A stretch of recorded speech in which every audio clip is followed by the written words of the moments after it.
getting hit multiple times coming out of that bike section. More drivers coming to blows.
Greetings, race fans, and welcome back to Slow Motion Broadcasting for our exclusive coverage of the USRA Sizzlin Sebring 180.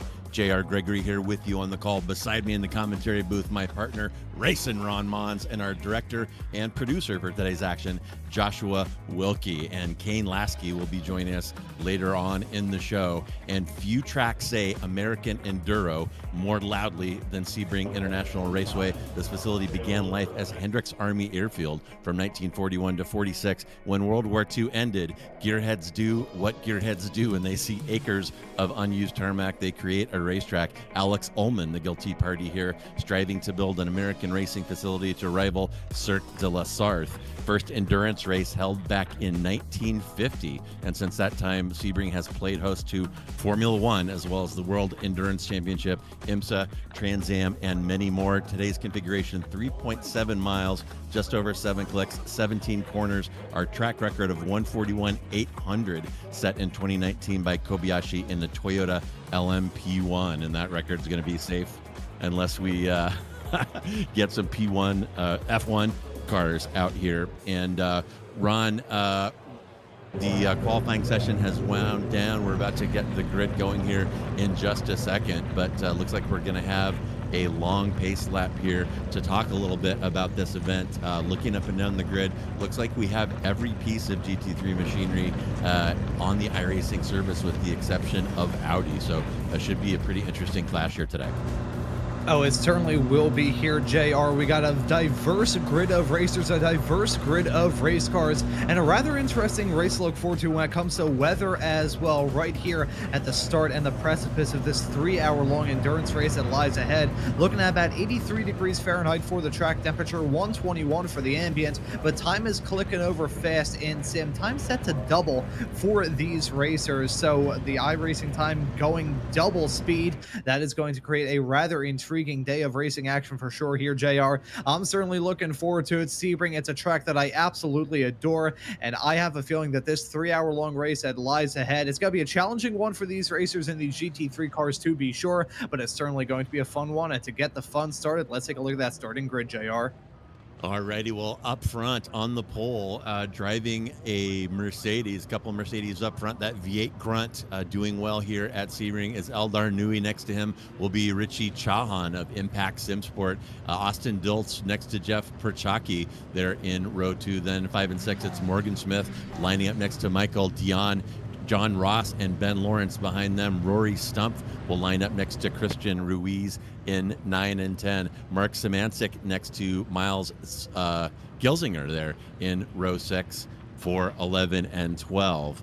And if we get a little scroll there, I think I got one more car. Nope, 2. Trevor O'Neill will line up in the back next to Tommy Reynolds. And looking up and down the grid here, yeah, looks like I've got 2 Mercs, a couple of 992 GTRs, a couple M4 GT3s, a couple of Mustangs, and 1 Acura. So as Ron said, pretty good representation of the grid here. Ron told you the track temp. We're starting, and check me if I'm incorrect about this, Ron, about 11 a.m. So we should see the track temperature climb as we get to the heat of the Florida afternoon. And then when the sun goes down, it should plummet. So these racers will be finishing up this race under some pretty cool track conditions, and we should be going pretty fast here down the stretch. I will say it's actually 1:30 in the sim, but that time is rapidly clicking by right towards the heat of the afternoon here in the Florida sun. Thankfully, in sim, we're running in mid-May in terms of in sim time, so won't have to worry about the humidity being too oppressively disgusting, only at 52% right now. So these racers aren't necessarily driving through a bowl of soup as it stands right now, but still probably going to be a tough race that lies ahead for these competitors. You know, Sebring, you gotta respect the bumps running around here. This track, 3.74 miles long, 17 turns in all, and what a series of turns we have around this racetrack too. Obviously, when you think of the iconic ones, the likes of turn number 1, one of the quickest corners in all of American motorsports, that turn number 3 that saw that big GTP wreck a couple of years ago when the top 4 in the class wiped themselves out in the blink of an eye. Turn 7, one of the later alterations made to this track that we just saw those racers head through, that outer small little bit of runoff area used to be the only configuration of the hairpin, but then you go on turns like Cunningham, turn number 10, Collier Bend, turn number 11, the turn right after it. That turn is my version of a sleep paralysis demon. Turn 13, Tower Bend, another tough one. Of course, the final turn, Sunset Bend, super fun around this rather historic track in American motorsports as well. There's a lot of bits of trivia that you can raise talking about this track. The second track in the entirety of the United States to host a Grand Prix in America. First one to host the U.S. Grand Prix. I'll let people fill in the gaps, and I may give the answer a little bit later on today. But JR, this track is absolutely amazing. I love it, and these GT3 cars that I know you love are probably going to put on a very good show today. Yeah, Sebring, outstanding. And I had to take a moment to compose myself. You had to bring up that Porsche on Porsche violence, that GTP wreck a couple seasons ago.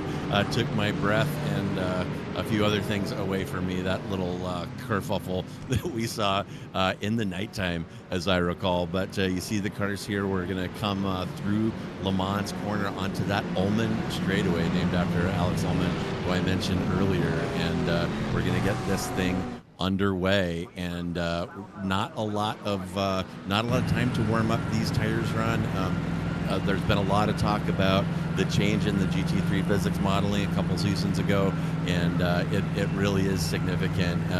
Mainly, I feel it takes at least 2 laps to really get these tires in the sweet spot. So these drivers with 3 hours ahead of them are going to have to be real careful here going into turn 1. And remember that it's not a 20-minute sprint. This is a 3-hour race. You got a teammate waiting to drive, and you don't want to be that guy who wads up the car early. And as we come around Sunset Bend here, pace car lights are off. We'll see him duck away, and Nui is going to have control of the grid in that black AMG Mercedes, and he will have the inside line into turn 1. And there's already some peeking going on. Looks like I saw a little McLaren peeking around the outside. Nui has the inside well covered here, just a little smooch against that 911, and the 911 driven by Shahan is going to try the outside here.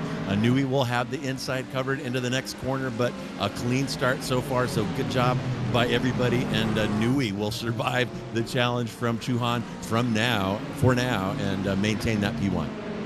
Yeah, Richie Cohen, one of the top drivers and one of the standout stars from the Formula V weekend warriors that you can also catch on Saturdays here on Slow Motion Broadcasting, looking to impress early in that Porsche as we look through this field, careening their way down the stretch into turn number 7, looking at a move potentially here off into the turn. That's Ben Lawrence on the number 13 machine that we ride on board with down into the turn. Bit of a blink out there as he heads his way off into the hairpin, one of the heaviest braking zones around this track, a premier overtaking opportunity as well. These racers keeping it clean and smooth up of the front. Eldar Noe running in that number 29 Mercedes leads them as we head our way all through Collier Bend for the first time in this 3-hour-long race.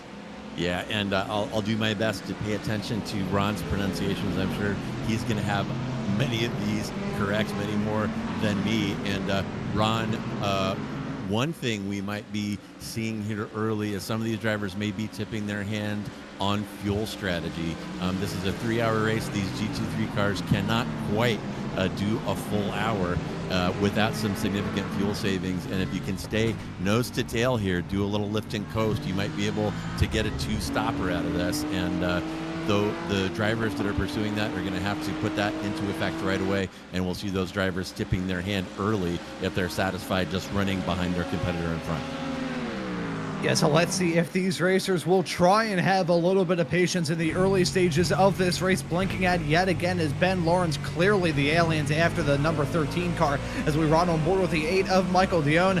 Let's see him as he heads his way onto that start-finish straightaway out of Sunset Bend. The driver of that negative Delta Motorsports car looking for a move on that number 44 Corvette of John Ross right in front. They're side by side, heading their way down through turn number 1, slamming the bumps, slamming the gear on through it, and here comes Ben Lawrence of that number 13 McLaren looking to fight back as well, side by side with himself in the 44. That is so sketchy there for John Ross. You've got that car down your inside. That's bad enough down into turn number 3 when you're still trying to get these cars up to temp, but then with that car blinking in and out like it's going out of style, that makes it even more terrifying, JR. Yeah, and it's Christmas in July for that Mustang, and how cool is it to see that Mustang versus McLaren there in turn 1. And folks, if you haven't had a chance to see these GT3 Mustangs in real life, get yourself to the track because they sound absolutely fantastic. Somehow that modern 2025 Mustang GT3 brings to mind the sound of those old Shelby cars from the late 60s. That Ford V8 sound persists, and they are fantastic to see live. I had the pleasure of seeing them at Laguna Seca not long ago in IMSA competition, and what a who they are to watch and to hear. Yeah, I gotta say, I unfortunately have not gone to an IMSA race yet, keyword being yet. If there's one that I would love to go to, it would certainly be Sebring. I adore this track. I gotta say, of the big sports car races, the one I actually like the most, and this may be a potentially controversial opinion, it's actually Petit Le Mans. I'm not, maybe that could be a potentially controversial opinion. I love Sebring, though. It's absolutely fantastic. This is a very fun racetrack. And JR, we have commentated many races together over our time doing this broadcasting stuff together here on Slow Motion Broadcasting and with other stuff. Remember one time I was actually driving in a race that you were commentating with a league that I at the time used to commentate, and now continue to do with you on certain times. The other Radical SR10 official series on the iRacing platform. I remember running in a race around here in those SR10s, which are rather quick machines. They're much smaller and much more plucky than these GT3s, but nearly just as quick, if not sometimes a little bit quicker. But I remember running in a race around here and actually having a chat with you in the broadcast booth during that race. And I can let you know that an experience like that really teaches you that Sebring is a track that you have to dedicate 100% of your mental attention to. Absolutely. It also teaches you not to hang around in comms unless you're ready to get pulled out of the car and into the commentary booth while you're trained to drive. I remember that well. You wiggled into the top split of that one, and I think you actually got a top 10 out of that one through a couple of sweet passes and a little bit of attrition up ahead of you. But yeah, I do remember that one well. And my gosh, you're located in PA. There's quite a few tracks near you, and if you don't get to an IMSA race pretty soon, I'm going to start giving you a hard time about it. But taking a look now, that is Rory Stump in that M4 GT3, and he's got Christian Ruiz there in the Acura right behind. And the field, we don't have a huge field here, folks, and it looks like we already have 2 cars parked, so we're going to be looking at 12 cars here for the next 2 hours and change. But we will do what we can to show the fights as they occur. And you know who's not getting a fight right now, Ron? That is Noe, who has completely driven off in that AMG Mercedes. He's already set a 2:01.3, a full 7/10 ahead of that 992 GT3 in P2, driven by Chowan. I think I'm saying that wrong yet again, but Noe throwing down the gauntlet here early. And don't worry, it took me a little while to get the pronunciation nailed down for Richie Cohen behind the wheel of that number 2 running Porsche as it stands right now. Very good racers all throughout this field. Just touching on the skills of this field that we've got right now. You look at those two right up at the front of the field. Some pretty high iRacing. Noe at 1.9K and Richie Cohen at 2.6. Here's series admin Trevor O'Neill at a nice 1.5K rating, heading his way off into turn at number 3 right there. A very nice looking paint scheme on that car as well. I gotta say, the paint schemes on these cars certainly not disappointing. That is a very good looking Mustang. I say this as a GM guy. That's a nice looking car. Yeah, that's they look fantastic, and not to rub it in, but to see those things bombing down the corkscrew at Laguna Seca is definitely an eye opener. The sound and the fury of those things, and they had the 67 and 68 liveries with the pony head on the side, and I tell you, it was awesome. Also, the first time I saw the C8 Corvette in real life, and those things make some phenomenal sounds as well. And 4 laps in, pretty clean race so far. Haven't seen really any contact, any problems on the track, and the field spreading out a little bit. It looks like we've got a good fight between Lawrence and Dion. Lawrence enjoying about a 4-second gap ahead. He's driving that McLaren, looking forward at Dion's Mustang. We got Smith chasing Perchatsky there with about an 8/10 gap, and we'll take a look at Dion. Christmas in July, he's driving that Grinchmobile, and we'll see.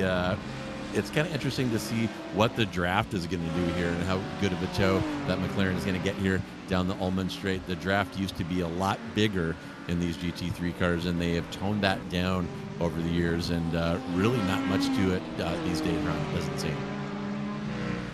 Yeah, I don't really see a whole lot of drafting games between some of these cars.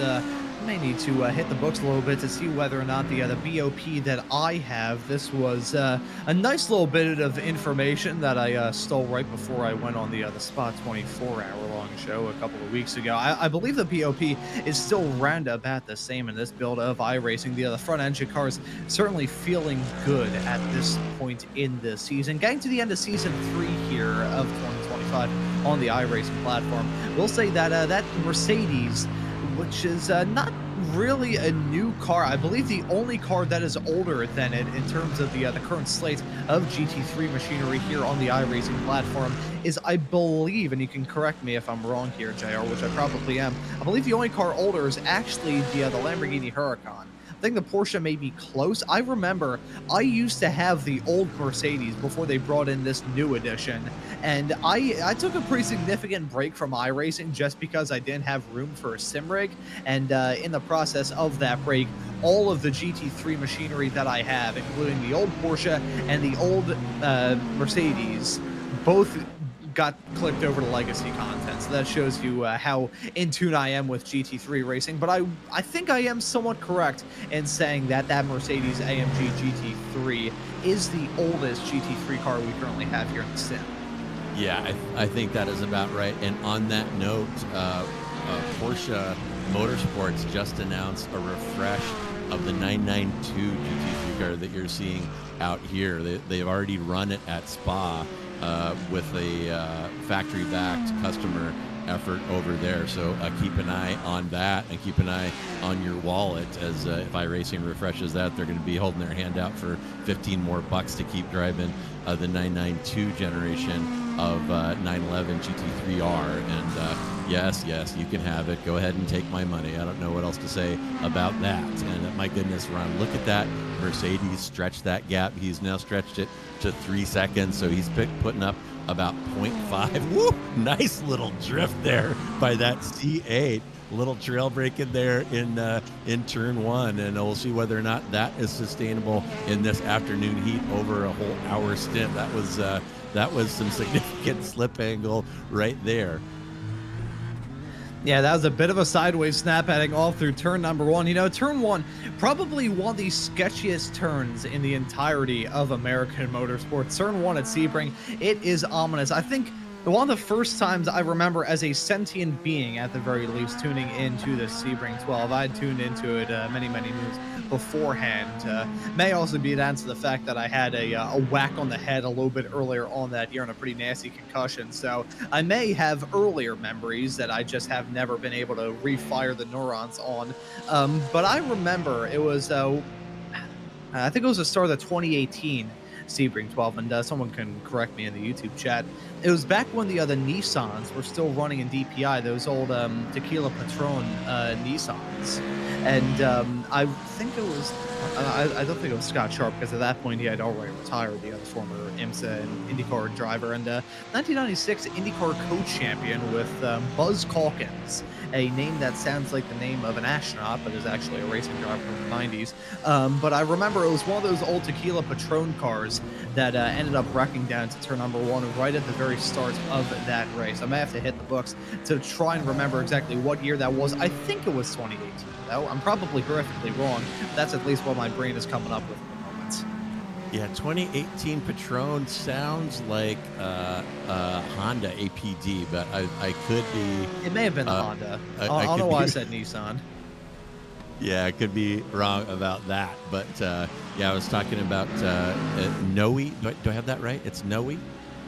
I was Newey. I was talking about him up front, Ron, and if he keeps putting up a half a second a lap on the rest of this field, he's going to be making his way back through the field before this one is over. Absolutely putting down a clinic. His last fast lap, a 2:01.2, which is pretty quick around here, given these conditions. And here's my one question about that AMG Mercedes. Full disclosure, I do not own that car and have not driven it, but my understanding is that they're not super friendly on their tires. So as we get deeper into this first stint, are we going to see some tires falling off in the front of that AMG? Ooh, and that is a very good question that he asked there, JR. I gotta wonder whether or not that will be the case, because when you think of smooth tracks, I would say that here at Sebring is about as smooth as broken glass. I mean, you see, it is old asphalt that we are running on, old concrete as well. This is not a new track. It is not as smooth as a baby bottoms. This is the sort of track that will just eat away at the tires. And I think one more thing that could actually add to that in terms of the tire wear game, JR, gotta be those curbs, the 3D curbs around this track are absolutely terrifying. I flashed my mind back to 1 week ago, and our producer, Mr. Joshua Wilkie, in the production truck, can attest to this as well. It was the Spec Racer Ford Weekend Warriors here on Slow Motion Broadcasting, and last Sunday was running at this track. And although a Spec Racer Ford is about 15,000 times slower and less sophisticated than a GT3 machine, they still had the same problem with the curbs, especially heading off through the final few corners, down to turn number 15, through the curbs all through there. You hit those curbs, those sawtooth curbs as I like to call them, and as soon as you do, you get bounced off. You're going to either spin and hit a wall, or you're going to get slammed into by a competitor. In that race that we were talking about a little bit earlier on, JR, when I was out there on the racetrack and you were in the commentary booth for it, I remember going side by side with a racer who overshot it into that turn, hit the curb on the outside, and then as I was trying to sweep around, my apologies, as I was trying to sweep around the outside of them, they hopped off the curb and just sideswiped me, heading off through there. So the curbs, I think, may be a little bit more in terms of bumps that these racers have to deal with that will both kill their tires and potentially kill their cars if it goes ever so slightly south.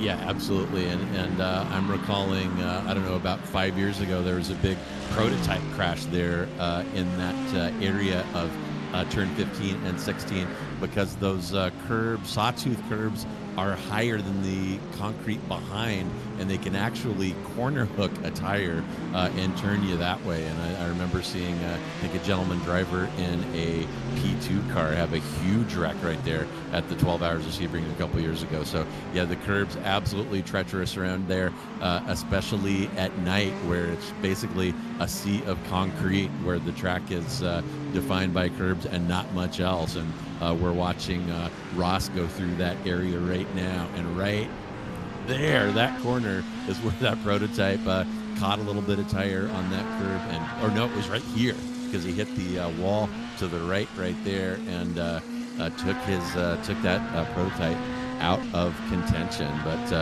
yeah, Sebring throws a lot at you, Ron, and we're going to throw a lot of different track conditions at these drivers. The track's going to get very, very hot, then cool off. We're going to have the sun going down, and you'll see why they call it Sunset Bend. And going into the hairpin as well, you get a face full of sun. So these drivers are going to have their handful in the next 2 hours and change.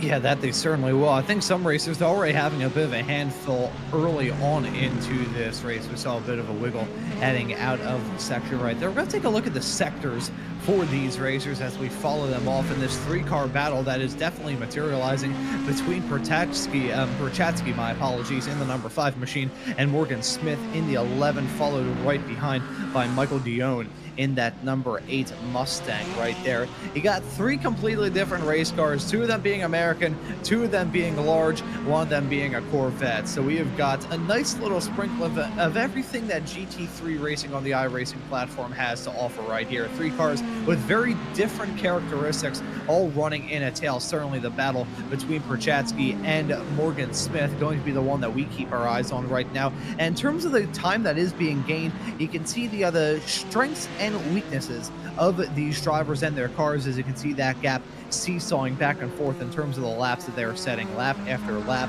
time after time around this track. It looks like that third place runner of Austin Diltz losing out on a bit of time. So let's see if Perchatsky may be able to slowly reel in your current P3 runner. Yeah, the good fight there from P4. That is Perchatsky from Smith, from Dion, and 24 cylinders of fury from a couple of different continents. You see that M4 GT3 there coming through lawns onto the Ullman Straight. And again, keep an eye on that gap. Look over at our timing tower on the upper left-hand side of the screen, and we cover some cars, Ron, those Formula cars and Radicals in particular, where that gap just vanishes about halfway down the straight, and these GT3 cars not getting much of a tow there. In fact, I was watching the gap of about 0.4 between Perchatsky and Smith, and it really seemed unchanged all the way down that straightaway. So the coders over at iRacing have really kind of taken the draft completely off the table for these GT3 cars, and I presume that is in pursuit of realism, but it can be frustrating. I remember the days when the GT3 draft could actually get you somewhere, but as you saw there, it's getting them nowhere fast. And we'll take a look back up front to our P1 runner in that AMG Mercedes. Now has extended that gap to 5 seconds and still running pretty consistently. His best lap a 2:01.2, his last lap a 2:01.4. So taking him off like a metronome up front there and slowly but surely driving away. Well, upon you saying metronome, the last big word I learned like that was mayonnaise. But yeah, slowly but surely irking at that gap as a driver of the number 29 machine. Now 4.6 seconds a gap to himself and Richie Kohan. I'll go back to the point that he raised a couple of moments ago about the draft here in these GT3s. The dirty air coming off the back of it is basically the air displaced by a mosquito. There's not a whole lot going on there.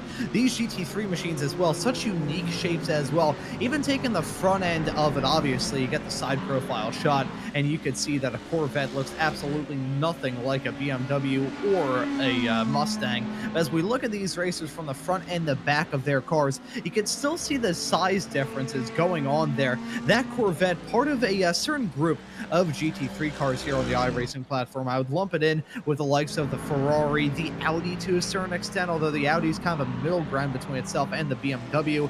And then you look at the Acura as well, those lower, not slower cars, but the low down to the ground, wider cars compared to the likes of the BMW, the Porsche to a certain extent, and certainly the Mustang, where it feels like the center of gravity is up in the stratosphere. But despite that BMW having what looks like to be the aerodynamic properties of a brick, the BMW is surprisingly quick heading down the straightaways in most of the GT3 racing I have gone to cover. I'm not sure about you, JR, but I am always surprised. Not too surprised to see a BMW tailing a driver. I have been the victim of that even today for that matter. However, I am shocked that the BMWs have as much legs as they do heading down the straightaways, considering how massive those cars are.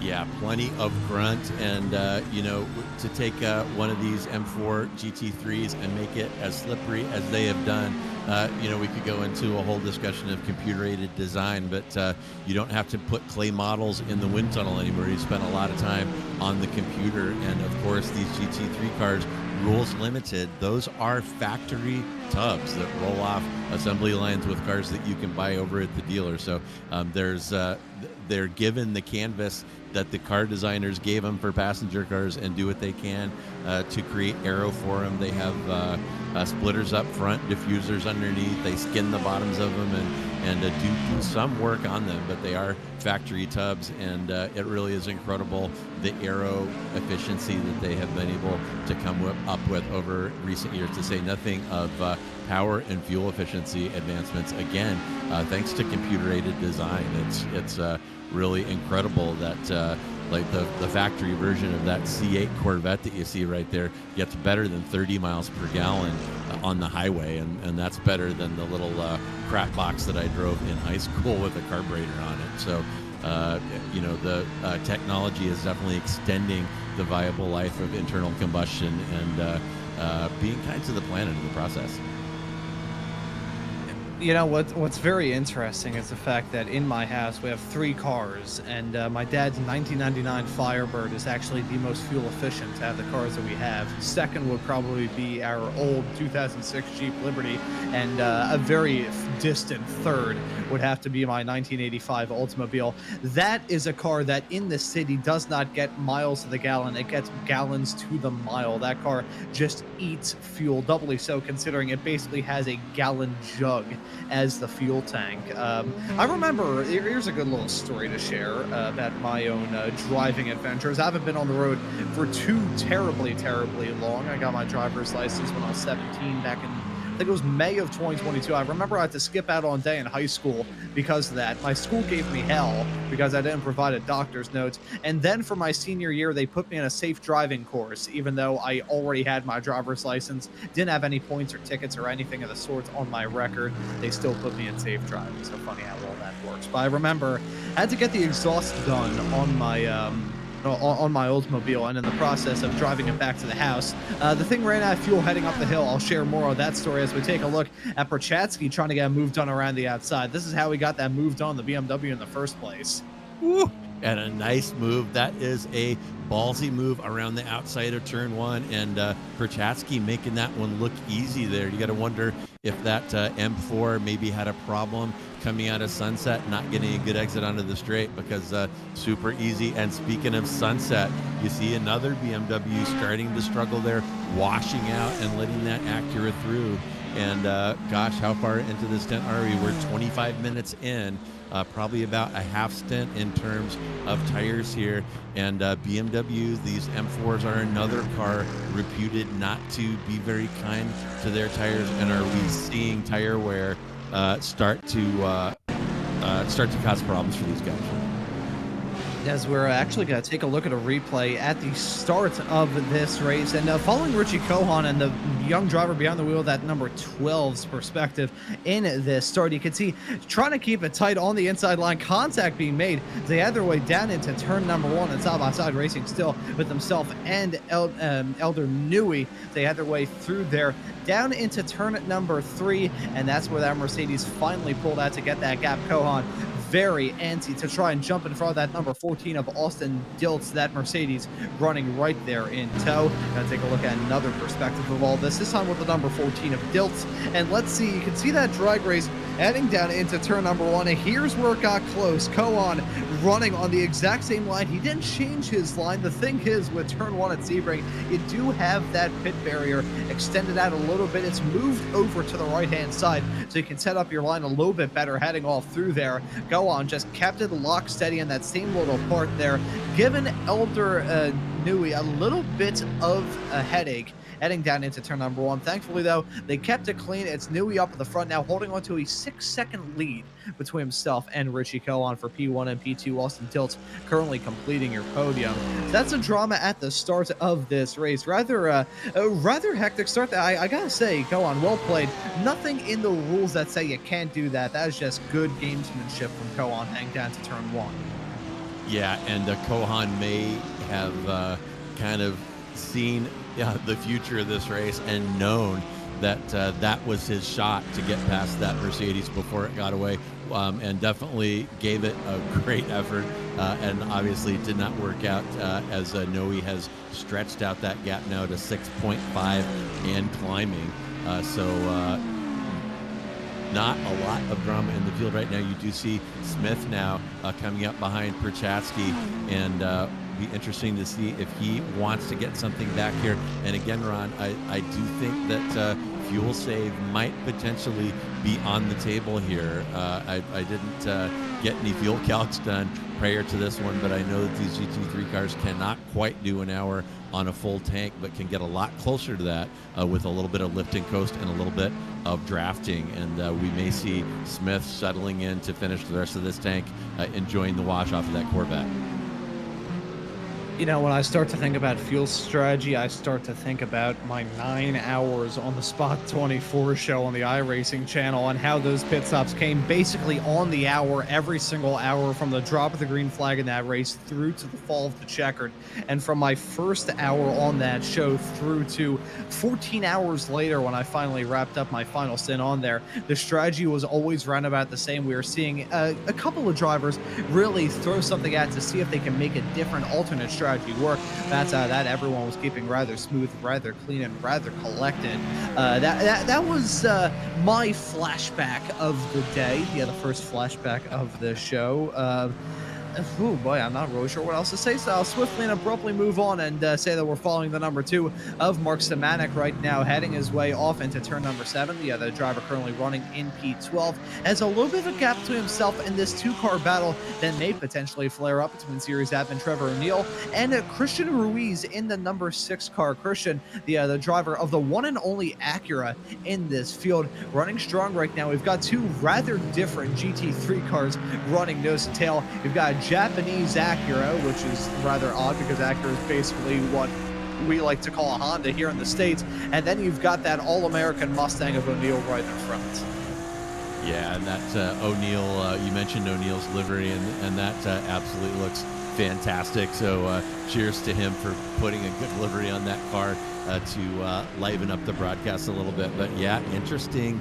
Looks like that Acura is doing a little better under braking. And, you know, as a Porsche guy, I'm always suspicious of front engine V8 cars with a lot of power, and as potentially being hard on tires. And you may have seen it a little bit right there as O'Neal not getting as good of braking performance. It didn't appear into that last section. And now, oh, there is Ruiz going to take a little peek down the inside, and looks like he is going to get that done. We were seeing some cars starting to wash out a little bit of sunset there, Ron, and fuel is burning off. It should be a little easier to get grip there, but these tires certainly may be going off. And in a minute here, I'll ask Josh to put our tire widget on. Oh my goodness, as O'Neal tries a little bit of a wide line around the outside, can't do anything with Ruiz here, and he's going to try to stay with him, and I'm betting he's going to take a peek at the hairpin here down at the end of this next straightaway. But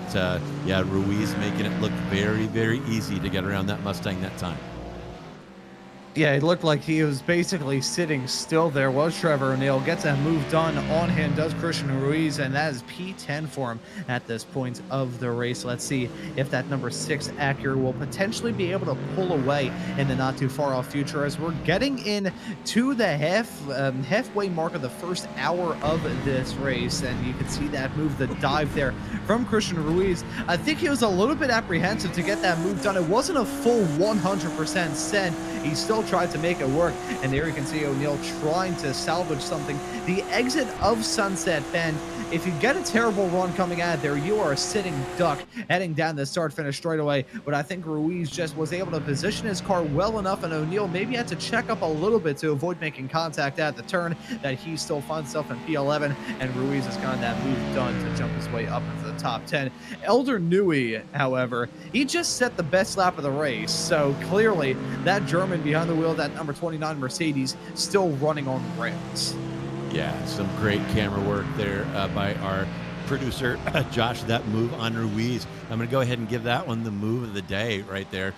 Ruiz stayed tucked in behind that Mustang, hid his intentions very, very well to prevent O'Neal from potentially moving over, covering the inside, and just darts down the inside at the last second. That is the bumpiest, most hazardous part of that Sunset Bend. We'll ride along with Ruiz right here, and whoop, it just squeaks over at the last possible moment. And my goodness, might have scared O'Neal a little bit as you see him go very, very wide there. And great move by Ruiz. We'll see if somebody else can impress me, but that one so far, my move of the day. That was a pretty nice move, as we saw those racers go side by side there. Oh no, off the track as Christian Ruiz hit the curb big time through turn number 4, and he's got auger straight into the tire barrier. Right as we were talking about the move from him, he's now gonna have to do it all over again. And any fans of Christian out there who believe in jinxes, I got to apologize for that. I lit the fuse on that Acura, and you just watched it explode against the Armco. And maybe Josh or Ron, one of you knows what the repair situation is here. And oh yeah, you just see him get a little bit too much curb there. He was under pressure to keep that gap behind. Doesn't want to have that Mustang too close behind him on the straightaway. And you have a pretty easy place to make an error right there. Little corner hook, a little bit too much bouncing. And these are fixed setups, so Ruiz might have preferred a little more forgiving dampers at that moment, but everybody with fixed setups, and Ruiz, let's see what he does. He's fallen to P12, and we'll see whether or not that incident is going to send him into the pits for repairs. Either way, though, no matter how you slice it, that is a bad moment for him. I'm sure he's going to be kicking himself as a result of that mistake down in there. As we take a look at these racers still running all throughout this field, it's looking good for Trevor O'Neal to remain inside the top 10, as I think we may have a battle flaring up once again. I thought it had cooled off, but it really never fully froze. It's Morgan Smith, Jeff Perchatsky, and Michael Dion running in P4, P5, and P6, now covered by about a second. You can see it in the camera shot right now. Thank you very much, Josh. They had their way down in there.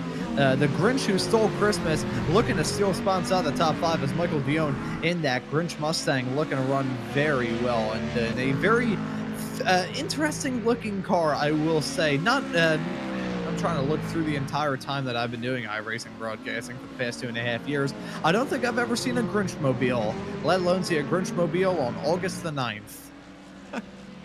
Well, well, Christmas in August, and man, those are some great looking cars. And as I get older, my vivid imagination gets more and more vivid, and I can imagine standing trackside and the sounds, sights, and smells of these beautiful GT3 cars going by. But my goodness, Perchotsky is polishing the bumper of Morgan Smith right now, and again, Ron, I think we may be seeing these mid-engine cars doing a little better on tires and doing a little better staying hooked up over this rough pavement on the old tarmac of Hendricks Air Base. You know, all those statistics that I had in reference to how these cars were doing in reference to BOP and all that sort of stuff, how the front engine cars seem to be the dominant ones. I think the mid-engine cars just have the upper hand around this track. There's really nothing like Sebring in the world, frankly. I mean, I will say, back in my karting days, I used to run autocross with the Sports Car Club of America at the Philadelphia and Northeastern Pennsylvania regions. I used to train myself for those events in my old shifter karts by running here at Sebring in the IndyCar with the force feedback cranked all the way up, all the downforce on the front, and the rear wing basically being removed off the car. That is the only sort of preparation I would ever have for my karting events. But in terms of actual racetracks, I'm not talking about people setting up an autocross track in a series of cones in one of the parking lots of Wells Fargo Stadium here in the city of Philadelphia. There's nothing like Sebring in the world.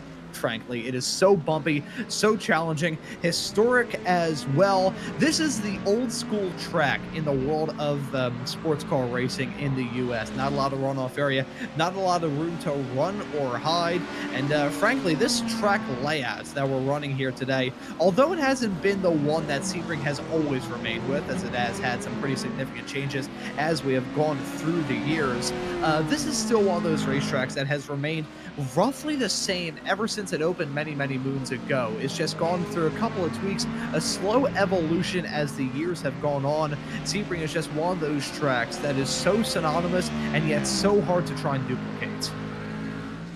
Yeah, it really is. And one of those changes, I'm going to show my age a little bit right here. I got my driver's license a few years earlier than Ron did, but one of the big changes is that Sunset Bend, where we see this AMG Mercedes going through right now, used to be much tighter, was a hairpin there. And I can remember standing up against that fence at night and watching a Coca-Cola liveried Porsche 935 braking and downshifting on the run up to turn 17, and the glowing brakes, the 10-15 foot flames coming out of the back of that turbocharged Porsche. And when it went by, the whole undercarriage was illuminated by glowing impellers, glowing exhaust manifolds, and glowing exhaust. It was absolutely incredible. And yeah, I was at the track. I had attained sentience, to use Ron's phrase, in time to see those great RSRs battle in the late 70s and early 80s right here at Sebring. So yeah, it's that part of it definitely brings back some memories. I'm trying to think of some of my earlier memories when it comes to watching sports car racing. See, it's odd. You'd think that, oh yeah, you do iRacing broadcasting, you tune into a lot of open wheel stuff, so you probably got into it by watching Formula One.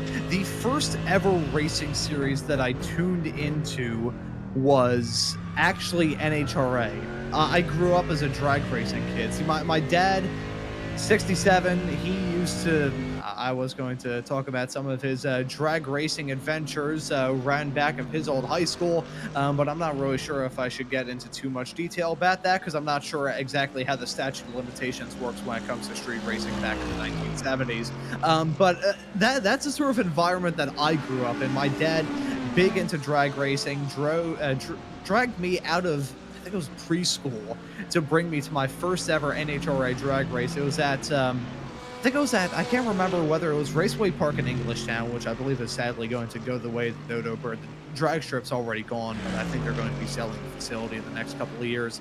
I can't remember whether it was that or I forget the name of the track out in Reading. Reading, Pennsylvania, still hosts the NHRA. I guess it's the Summer Nationals every single September. So that was a sort of racing background that I had growing up, meeting guys like Jack Beckman, John Force. That was the environment that I grew up coming into in racing. So fast forward, 16 years later, here I am commentating iRacing events and covering some pretty good GT3 racing. I adore sports car racing. As much as I suck driving in sports cars, more of an open wheel guy myself, when it comes to driving, I love commentating sports cars. Yeah, and a good example of why we like sitting in the booth for events like that. Perchotsky is driving the wheels off of that C8 race car right now. You saw him flirting with that wall on the exit of Sunset. Josh is going to show it to you right here, potentially. Or no, we're back.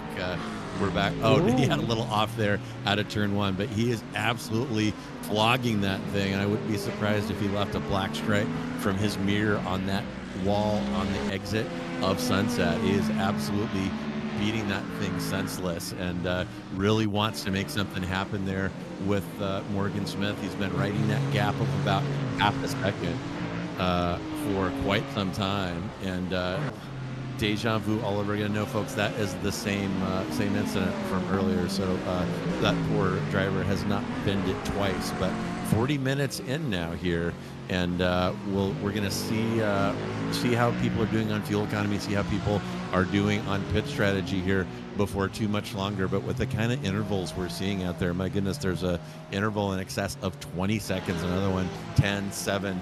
So there's some pretty beefy intervals out there on track, and not many people who have had an opportunity to do any fuel save from drafting. That doesn't mean that they're not able to lift and coast, but we're getting to the point now where people who have been beating it hard may be getting close to the end of their fuel load, and we'll keep an eye on those pits for you and let you know what goes on with that. And oh, by the way, up front, Nui again has set another fast lap, broken that 2:01 barrier, has set a 2:00.819. And Ron, my money is on this car being into the 159s at least when the sun goes down.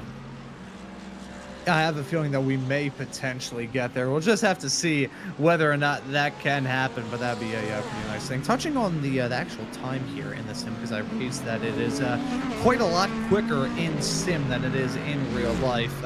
It's not actually 2 times speed, as I said a little bit earlier on. It is 4 times speed. So very, very, very quick that we're ticking through the times. I'll tell you what, yeah, I think we can actually see it on the other graphics right there. The clock just clicking up, tick, tick, tick, tick, tick. If I do that any longer, I'm pretty sure my tongue will get wrapped around my teeth about 16 times, and I will never be able to do another broadcast again. It's gone up in sim by about 3 hours, just in the racing action that we've already had thus far. So as we start to see this timer continue to tick in sim, we're probably going to be firmly under the lights come time for the end of this 3-hour-long race in a tick under 2 hours and 20 minutes time. I like how I said tick about 15 bajillion times in the span of just a couple of moments. We're going to start to see those track temperatures continue to dip as well. Ambient remaining about the same, currently about 82 degrees Fahrenheit. Now, to those tuning into this broadcast, looking for the way they measure it, just about everybody everywhere else in the world, 82 works out to about 27.7 degrees Celsius. And to any scientists tuning into the show, that's roughly 300 degrees Kelvin. So still looking right about the same when it comes to ambient temperature. However, the track temperature has gone down by a significant margin, now down to 110 degrees Fahrenheit for the track temperature. Now, granted, I still wouldn't want to walk around this track barefoot, even if there weren't high-speed race cars barreling around it at a steady click of 175 miles an hour. However, that's a big whack from Perchotsky.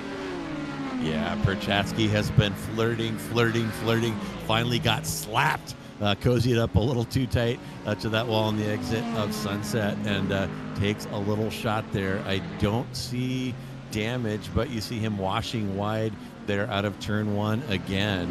And let's take a look as it goes by. Impact would have been on the side that's facing us right now.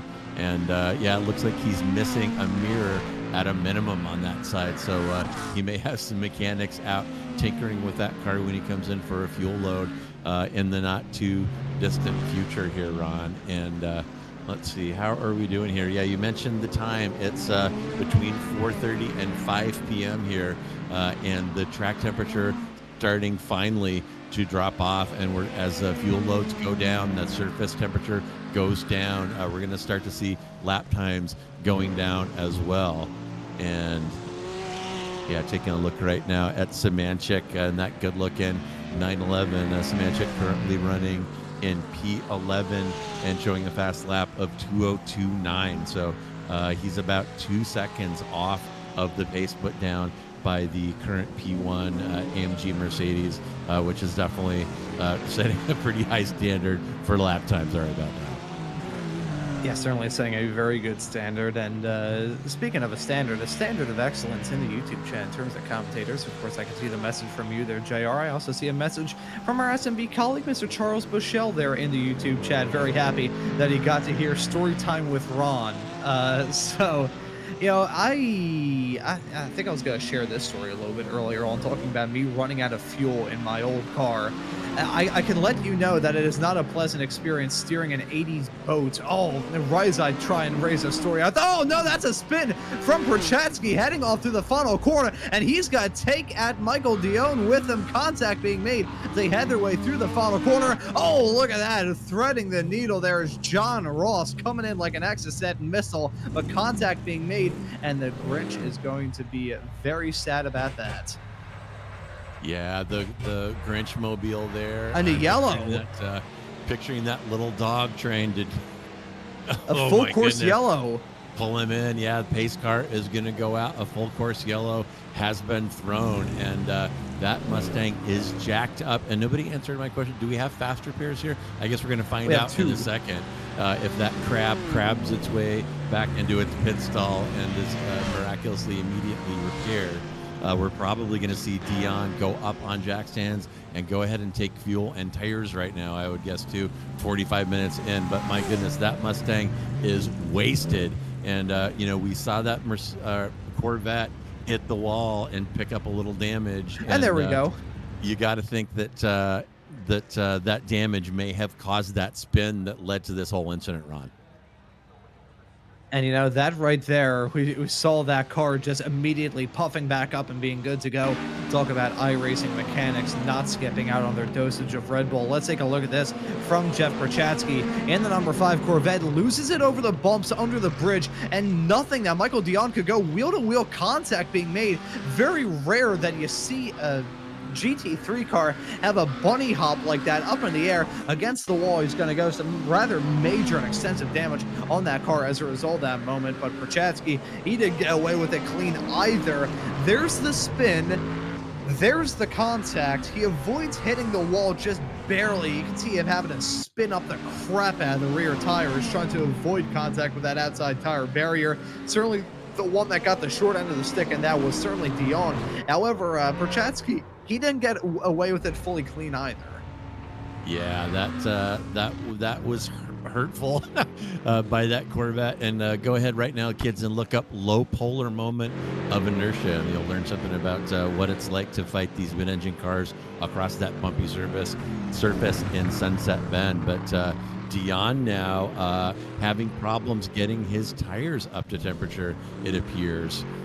He has a fresh car, fresh tires, and a fresh fuel load, I presume, and having a hard time keeping it on the track. Pace car deployed now, so the field will stack up behind Newey, and we'll have a restart here shortly. But it is going to take some time for the entire field to catch up. There's about a minute and a half gap between where Newey sits right now and the remainder of the field. So that's going to be a rather big reset coming up to 48 minutes into this 3-hour-long race. There's nobody least happy about this yellow than your race leader of Elder Newey. he held on to, what was it? It was coming up to like a 12-13 second lead that he had over Richie Kohan. That's gone. That's just vanished. So you can see now all the cars packed up together. This is a lifeline being given to that Porsche of Richie Kohan. If you can utilize this, I think we're really going to start to see these racers begin to squabble up. I gotta wonder as well, JR, will we see some pit stops potentially go on under this yellow cycle? Not hearing anything about whether or not the pits will be open or closed for these racers this upcoming time by. I believe we're still waiting for a decent chunk of the field to get stacked up. Elder Newey currently right behind the pace car, heading his way into turn number 14 of Bishop right about now, while your P12 runner, the driver already to come down pit lane of Michael Dion, he's heading his way down to turn 1 right now. So we'll have to wait a little bit before the field is fully stacked up. However, once we do have it stacked up and we have the potential of some pit stops, or at the very least a restart that I can imagine is probably going to get a bit squirrely. Yeah, and I gotta say, I don't know if the pit lane is open right now. Maybe some of our eagle-eyed viewers can check out the lights at the pit entry just to the right of the exit of Sunset Bend as we come around this time. But to me, taking the pit stop right now is a no-brainer if the pits are open. So we'll see if they are. And again, as Ron said, you saw it on the track map, there's quite a gap back. Yeah, it looks like Dion is still a minute and a half back behind the rest of the field. He can hustle around and catch up, of course. He doesn't have to go slow, but going to take a little bit to get the field altogether, probably another lap. And let's just take a look. Can we see the pit entry? And Here the we pits go. are open. There is your answer. And one of those Mercedes staying out, that's Austin Dilt, is going to take advantage of getting some track position out of this. And gosh, that may bite him 50 minutes in. These cars have got to be very, very close to dry here, Ron. And an interesting choice by Dilts to pass up the pits. Yeah, I gotta wonder whether we're seeing Austin Dilt say, you know what, I'm going to try and put all my eggs into the basket of us having a yellow coming out on this restart. These racers probably with some ants in their pants after what we saw in the early stages. Let's see who's going to be able to get out of the pits in first, though. It will be Austin Dilt at the front of this field once we come time for that restart. However, who's going to be leading the charge out of pit lane? Who's been able to do some good fuel saving? Will it be Newey with that comfortable gap up the front? Will it potentially be Kohan, who is running there in tow throughout a decent chunk of this race? Who is able to get some good fuel numbers? Who is able to get some not so good fuel numbers? That's Newey out of the way. Very short stop from him. A pretty all right time down pit lane. He's going to come out in P2. Look at that. Michael Dion going to shake his way up into the top 4. So, hey, for the racer who had to utilize one of his faster pairs, it's still not an ideal situation for him between now and the end of this 3-hour-long race. Has to go about the next 2 hours and some change without any further incident. It's actually worked out rather all right for him. He found himself in P6 and actually running in front of the racers that he was battling with.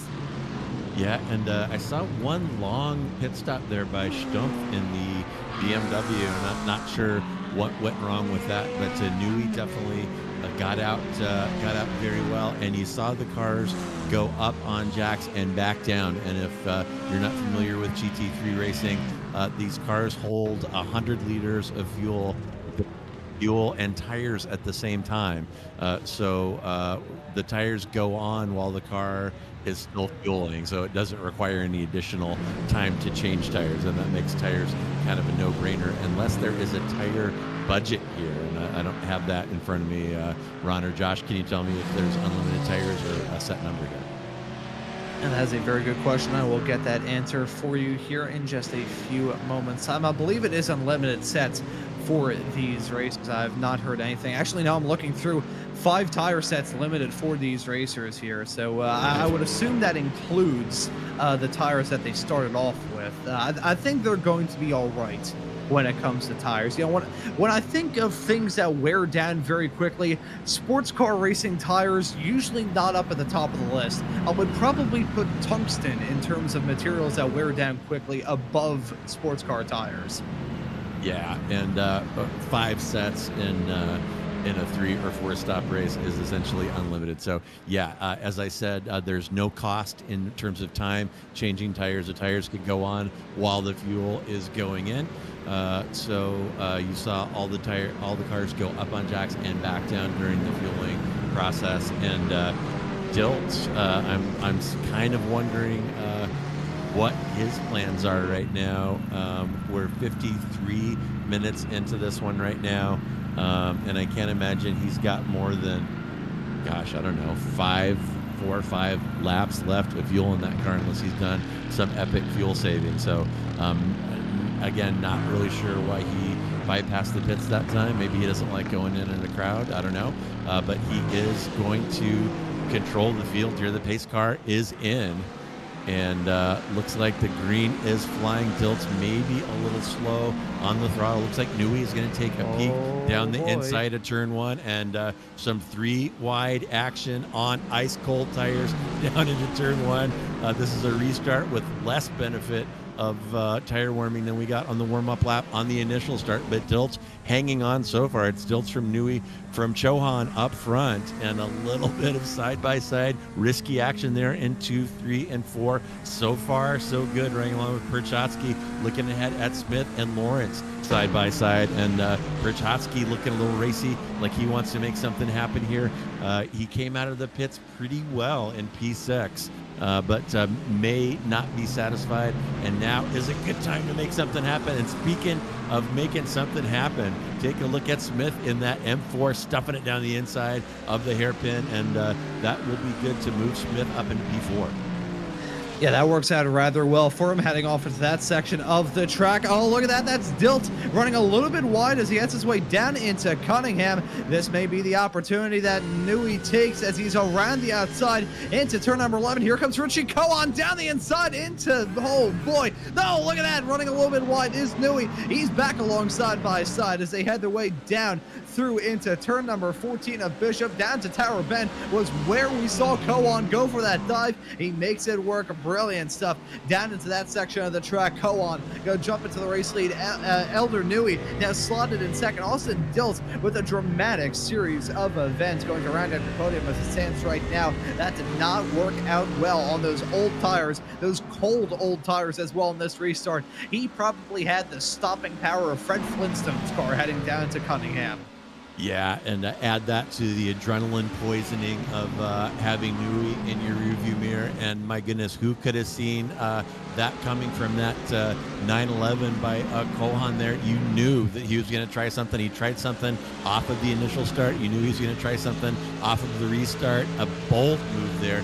Gets it to work and currently leads, and he's got Nui sniffing around here. Some great camera work off the splitter. That Mercedes from Josh. Oh, and a little tap there almost turns that 911. A little love tap by the AMG almost ends in disaster. Richie hangs on though, and will hang on to the lead for the time being. It's Johan from Nui, from Dilt, and oh my goodness, the Grinch has Grinched it again.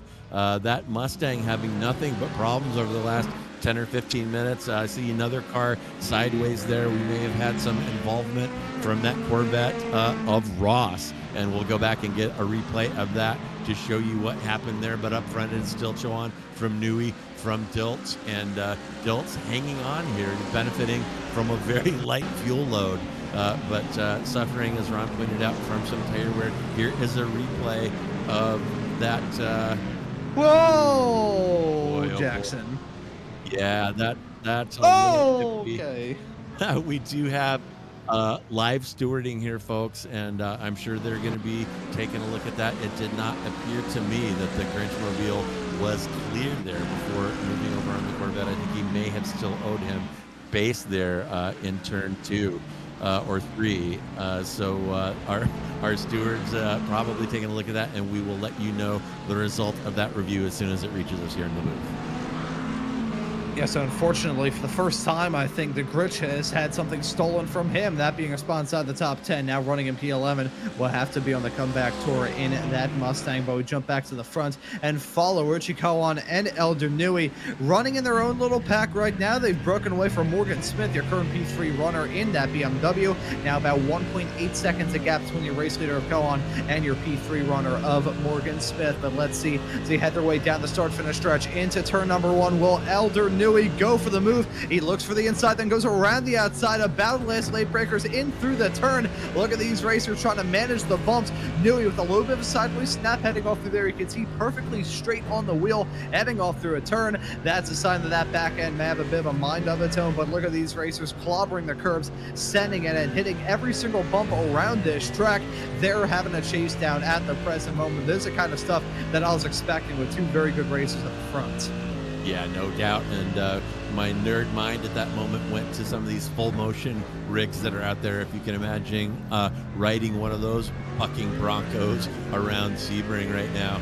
But Chauhan takes advantage of the restart, pounces, puts himself up into P1 with Dilch potentially presence there, playing a role in opening the door for him. And now Chauhan has a task ahead of him. Can he play defense and keep that AMG Mercedes behind him for the next 2 hours? And you can really see that V8 grunt benefiting that AMG on that front straightaway run. Those 2 extra cylinders, I mean, isn't that cheating?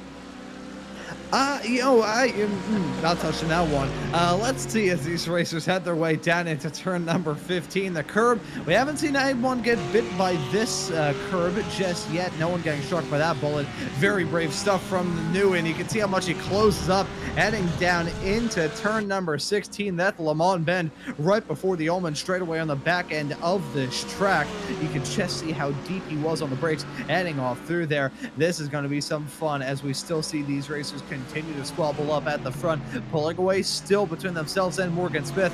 Now about over 2 seconds a gap between Elder Newey and Morgan Smith, as you can see them very close again coming out of the turn. That's Austin Diltz making that call to come down pit lane. You can see that Mercedes slow as he headed his way around the final turn, but here we go at the front. It's Cohen and Newey battling hard. About a quarter of a second separate the two of them as they head their way out of turn number 1. Running wide, there is Newey. We have to worry about this as well, JR. In this series, we do have to worry about those incident points. You pick up a penalty at 20x, and then you get more and more and more and more and more and more and more and more every single 10x afterwards.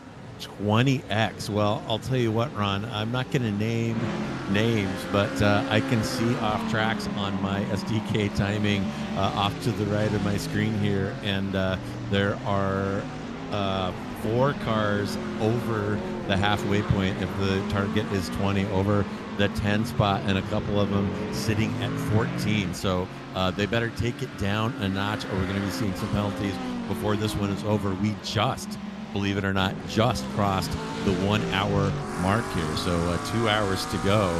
And here is, Ben Lawrence is going to roll right through. Who was that he passed there? Well, Morgan Smith in the BMW. Smith may have some damage there. Past Smith like he was pulling an anchor, and look at that left rear suspension. As my favorite F1 commentator would say, that is not how it left the factory, at an angle not within stock requirements. So that M4 is jacked up, and we're going to be seeing him go into the pits and take advantage of one of his 2 fast repairs, and that is tough for Smith. He has been running consistently up front in the top 5 or 6 cars, and that is going to cost him the drive down pit lane to get that fast repair done. And meanwhile, up front, look at Newey all over Cohen like the plastic on Grandma's couch. Cohen is just going to ride that inside wall, does not want to give that Mercedes a peek down the inside. Newey is going to try the outside again here, side by side, takes the long way around turn 1, a smooch of dirt, and swings over. Newey gets it done. Some great defense there by Chauhan, but that AMG right now, unstoppable, Ron. And it was a miracle that Chewy held him off as long as he did, and now it's just a matter of watching that gap grow again. Now Johan is still within striking distance here, under 2/10. Does he try one more time to stick it down the inside? Ooh, a little late move there in the braking zone. Things getting a little nasty in Deutschland between that AMG Mercedes and that 992 GTR.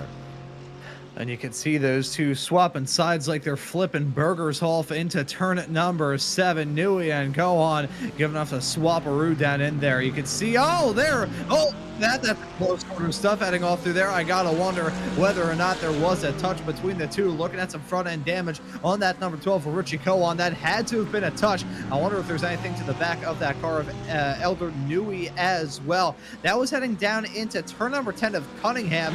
And as a result of all that, that may have actually hurt out Kohan more than it's going to hurt out Nui. Any sort of front end damage in these aero sensitive GT3s, JR, these cars are designed to a matter of millimeters, nanometers, I would say even. They're designed to such small parameters that any sort of tweak of any bit of bodywork can really start to hurt you. But look at that, Elder Nui running a very goofy line coming out of turn number 16, trying to break that slipstream very quickly. But I don't think he really needs to do that, because I think if Kohan does have damage on the front end of that car, he may potentially be in for a world of hurt, is Kohan. As we take a look at a moment for Trevor O'Neill running wide through turn number 16, hit that curb, and you can see that car was bouncing with a diesel-powered pogo stick underneath it from the looks of it.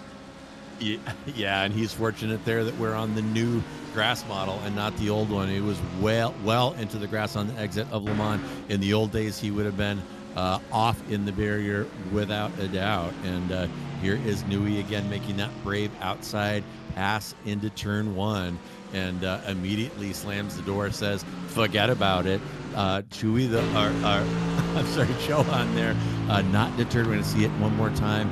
This is from inside of Nui's car, and just a little smooch of dirt there, expertly done, and Nui showing why he is had the pole and drove away in the first stint prior to that safety car. But the concern now, all eyes are on that 992 GT3R of Richie there in P2. Definite damage in the left front corner. As Ron said, these cars very aero sensitive, so we'll keep an eye on that gap, and if it starts growing fast, we know that that car has taken some aero damage. We'll take a look now at Ruiz leading Dion, or I'm sorry, that is Trevor O'Neill leading Ruiz in the Acura, and these two, no strangers. And oh, by the way, Trevor O'Neill +7 right now. The current hard charger has moved up 7 positions, and he looks like he had a pretty normal pit stop. So whoa, my goodness. Oh, wow. Okay. So Trevor O'Neill, I want to see that, Josh, from inside his car, and here it comes. O'Neill.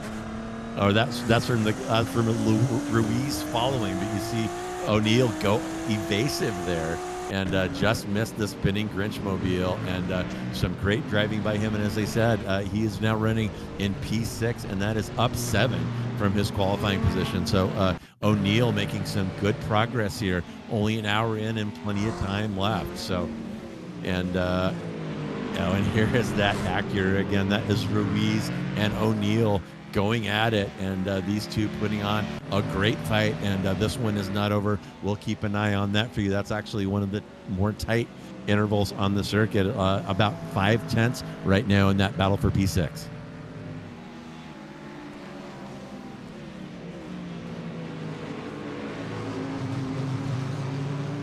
And what's going on over in Philly right now, Ron? Yeah, that right there was a moment, a very technical moment of me having my mic muted and not realizing. A good reminder to anyone trying to get into broadcasting: the red light on your mixing board means that your microphone is presently muted. So it happens to the best of us. I come from a large I don't really know what to say. I will say though, the point that I was raising was that moment for Trevor O'Neill as that Grinch car of Michael Dion was stopped right in front of him, heading off into turn number 4. There's actually two words to describe that. Starts with a C and ends with Ode Brown. That was terrifying. Heading off through there, we'll follow Christian Ruiz and his perspective and all that. He had the clean view. O'Neal basically had to plick his way through the dust and the steam and the smoke, lick the stamp, and send it off through there. We may potentially take a look at from O'Neal's perspective. There's Ruiz going for the dive. Fights back there. Nice stuff heading off the turn number 1. That's the thing with turn 1 at Sebring. You can go for the dive, but sometimes the turn will dive back at you. As let's take a look at this contact going on right in front. There's the spinning car. There's the smoke, and there he goes. Yeah, and a good view of that contact out of O'Neal's car. And I mentioned when that happened that we do have live stewarding for this event, and I have been notified by race control that that is a racing incident, no further action. So you might have thought, if you were a fan there of the car getting chopped, that he was owed space, and he was not. So no action on that one. And taking a look at Nui now, and who could have seen that coming? Well, I saw it coming. We're in the 159s. Nui has just set a new fast lap, 159.9, and that is going to go nowhere but down as the track temperature continues to plummet, currently sitting at 95 degrees. So we've already lost 15, 16, 17 degrees of track temperature as the sun's going down here in Florida. Yes, the sun slowly but surely dipping below that horizon. The color of this track going from a beautiful white to a slightly orange haze as we see these racers continue to run around this track. We'll say as well, talking about the track conditions at the moment, as we're getting up to about 6:20 in the evening in sim time. Of course, time running at 4 times the normal speed. So I would try speaking at 4 times the normal speed, but I think if I did that, I would either explode my microphone or explode my brain. So I'll just let you know that the track temperatures continue to dip down now, 95 degrees Fahrenheit for those track temperatures. I said this a little bit earlier on, JR, but we're getting closer into that window. We're at the point now where I wouldn't necessarily be 100% comfortable walking around this track barefoot. However, I wouldn't be worried about my feet burning to a crisp anymore. Yeah, no doubt. And it'll be interesting. It is magical to stand here at Sebring and watch that sun go down and see these cars racing with just headlights.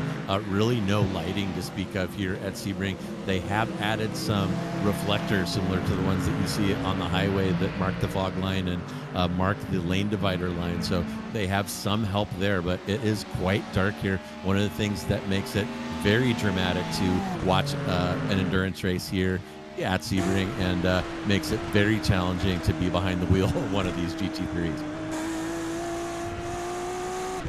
So we head off on Christian Ruiz, heading his way off onto the start-finish straightaway right now. Got to take a look at a maneuver that he put on here. This is heading down into the hairpin. That right there is running wide for Trevor O'Neal. It goes deep into the hairpin. That braking zone heading off into turn number 7 is so tricky. You think, oh, it's a braking zone, no big deal. You just have to slam on the brakes and get woed up.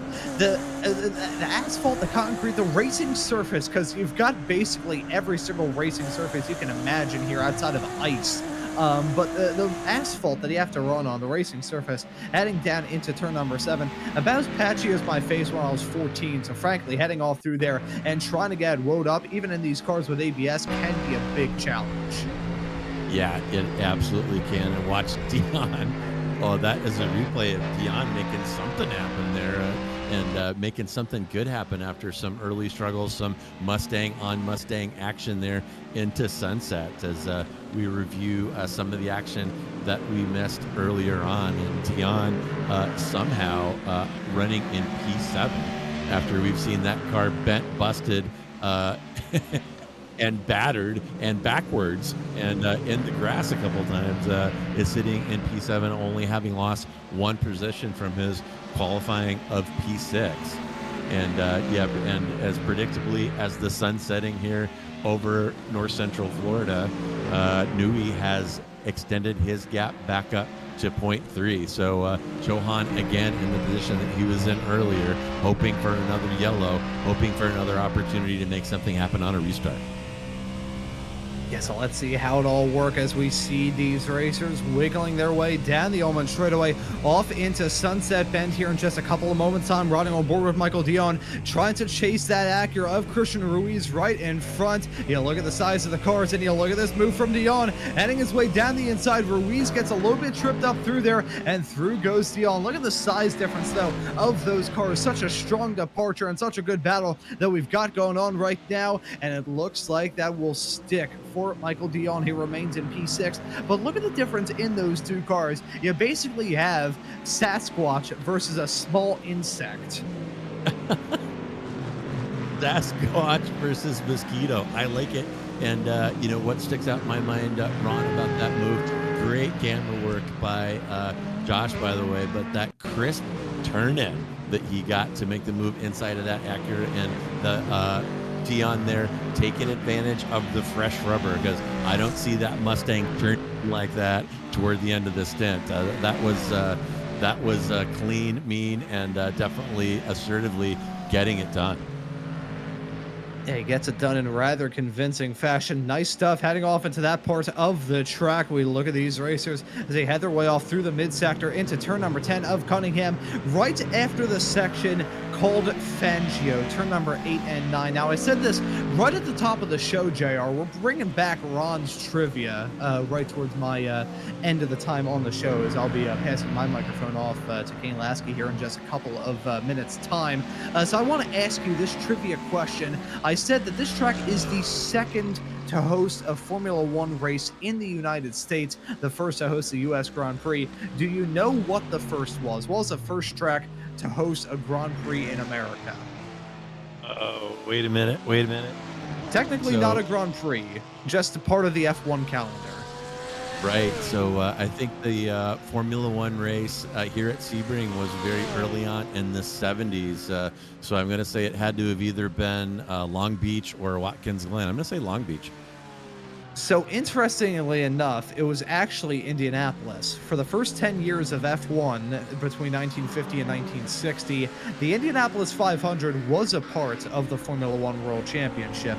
It is very odd. It is a statistical anomaly that nobody really likes to ask. If you ask F1 pundits and F1 statisticians to say an American driver that won only 2 races and won the same race in back-to-back years, they will lose their mind when you let them know that's Bill Vukovich. So it's a small little bit of history about this track. But yeah, it did host Formula One with Sebring back very, very early on. When it opened back in 1959 was when the United States Grand Prix was held here. The track opened back in 1950. On December 31st of 1950, right under the wire there for the year. But this track is technically the second one, the first road course to host a round of the Formula One World Championship in the United States. And then if we went through the whole rabbit hole of various tracks that have hosted the Grand Prix in America, we go to the old track at Ontario Motor Speedway, the old Roval they had there.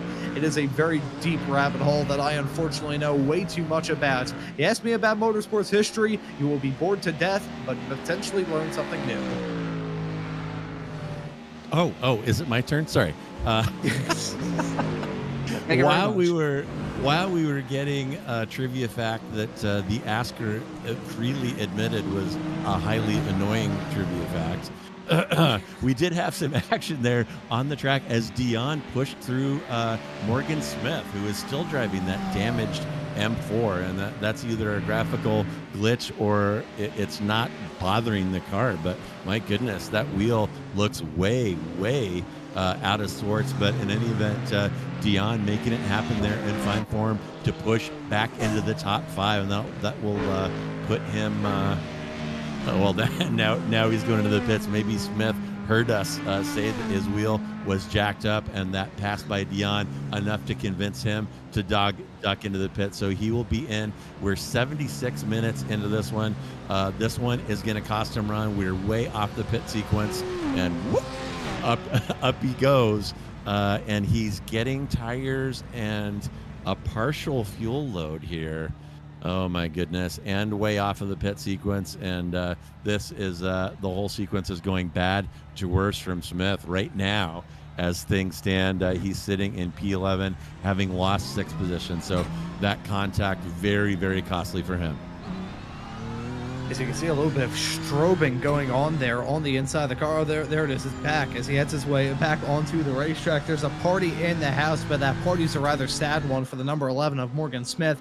He's going to be on the back foot big time throughout the rest of this race. Currently second to last of the 12 cars out there on the racetrack as it stands right now. 1 hour and 17 and a half minutes into this 3-hour long race. Elder Newey still your race leader, holding on to a 5-second gap between himself and Richie Cohen. Morgan Smith, though, didn't spend too disgustingly long down pit lane, probably because he wasn't out there in this stint for too terribly long either. Didn't burn a lot of gas, didn't have to fill it up too much. That is going to put him off sync big time. I am not sure if there's any way through yellows or falling anvils or falling asteroids or this track bursting into flames that he could really recover from that. That's a pretty big setback for the number 11 car. Yeah, that's a really big setback. It's an extra pit stop. He was 21 seconds in pit lane. I have a feeling that was all tires, so he was waiting. I mean, it maybe should have unchecked tires there and just taken the repair and kept going, or taken the splash of fuel and kept going. But yeah, that is not at all helpful to Smith. That whoa, my goodness! And backwards into the barrier goes Perchotsky. And that car is damaged. That left rear wheel not turning, heavy damage on that car. And oh my goodness, he could not have a farther drive back around to his pit stall. See if he tries to do it. And I'm going to say no, that car is going to end up taking in tow. And the top 5 severely being shaken up right now. It's now Newey from Chohan, from Ben Lawrence, from Dion, from Ruiz, and McLaren alert. That Maka is up 5 positions, currently sitting in P3. So through various misfortunes of others, things suddenly looking very good for Ben Lawrence. And yeah, that Corvette just kind of over-rotating there. You got to trail brake a little bit, but I wasn't kidding about checking Wikipedia for low polar moment of inertia. It's mid-engine cars giveth, mid-engine cars taketh away, and you see it snap right there. It's kind of in slow motion when that spin starts, and not a lot that you can do to catch it. And I'm sure that Jeff sitting on the flatbed fuming right now. Yeah, so that is going to be a huge moment, a game ender for sure for the driver, the number 5. This is not a short track, so that is going to be a lengthy tow back to pit lane for the driver of that Corvette. The Corvette's not having a very good run in this race, as here's the only Corvette left running out there on the racetrack right now. It's number 44 of John Ross. We follow him as he heads his way onto the Ullman straightaway right now during this lap. There we go. Elder Newey just jumped into the 159s with a 159.878.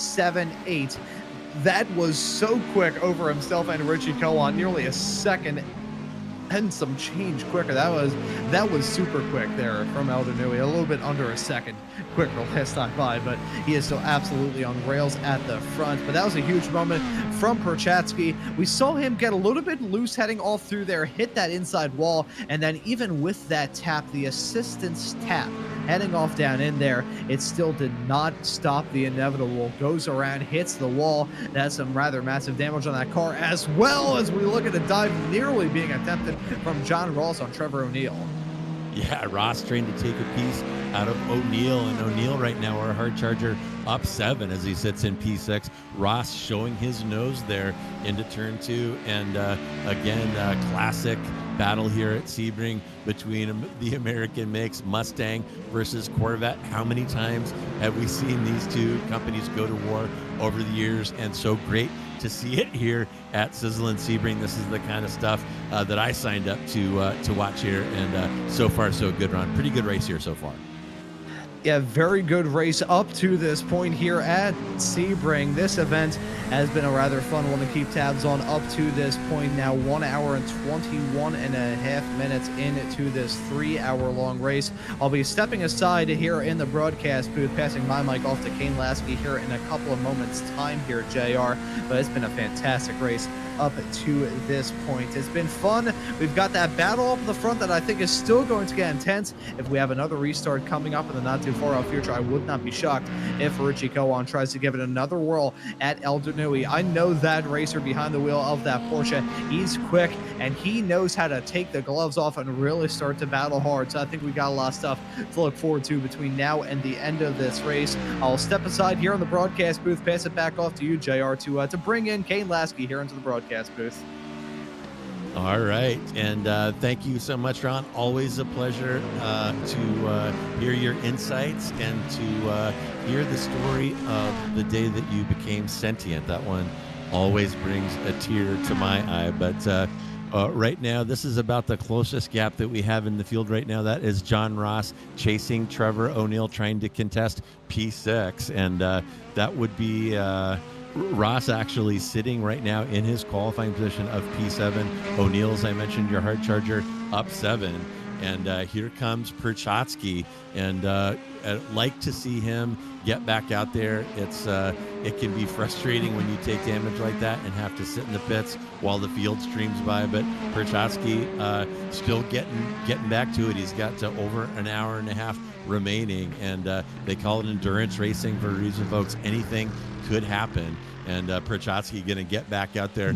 He's currently sitting in DFL in race parlance. That means definitely far from the lead, but as I said, restarts happen, crashes happen, anything could happen, and Perchotsky going to take advantage of at least getting some additional seat time at Sebring. And the fun part still ahead. You can see the light fading here in Central Florida as the sun sets, the color about to change. And oh my goodness, we talked about throwing difficult and changing conditions at these drivers. That is Sunset Bend, and you see now why they call it that. And Nui's going to get another face full of that liquid sunshine when he goes through turn 1, 2, and 3 and heads down into the hairpin. And bringing on right now Kane Lasky. So Kane, we don't have the biggest field out here this evening for this Sizzling Sebring 180, but we have had nonstop action and a Mercedes AMG up front that appears unstoppable. Yeah, no, he's been basically leading the pace all day long. He just dipped under the 2-minute mark for the last few laps. And as we head into the evening here, it's going to be really interesting. The track is going to get grippier, so the lap times are going to go down, but visibility is going to get more tricky. And as you said, JR, anything can happen because we're only halfway through the race here. So we got 40 laps to go, and I think the last half of the race is going to be about people keeping their concentration and just hitting your mark. And we have a pretty good battle. I mean, right now, Laurent has a 10-second lead over 4th place, but 4th through 7th place is pretty tight here, all the way back to O'Neill in 7th. Yeah, and we'll go back to Ross and O'Neill. That's about the closest interval on the track right now, about 0.8. But yeah, definitely plenty of time left. And what I'm curious about, Kane, is that this Mercedes AMG GT3 has absolutely been dominant up to this point, but that has been on a very hot track, and I'm wondering if as the track cools, some of these mid-engine cars will find some additional grip, find some additional pace, and whether that Mercedes dominance is going to be diminished in any way by the changing conditions out there. Yeah, what I found today, I had some time to do some laps, and actually I did pick the Mercedes.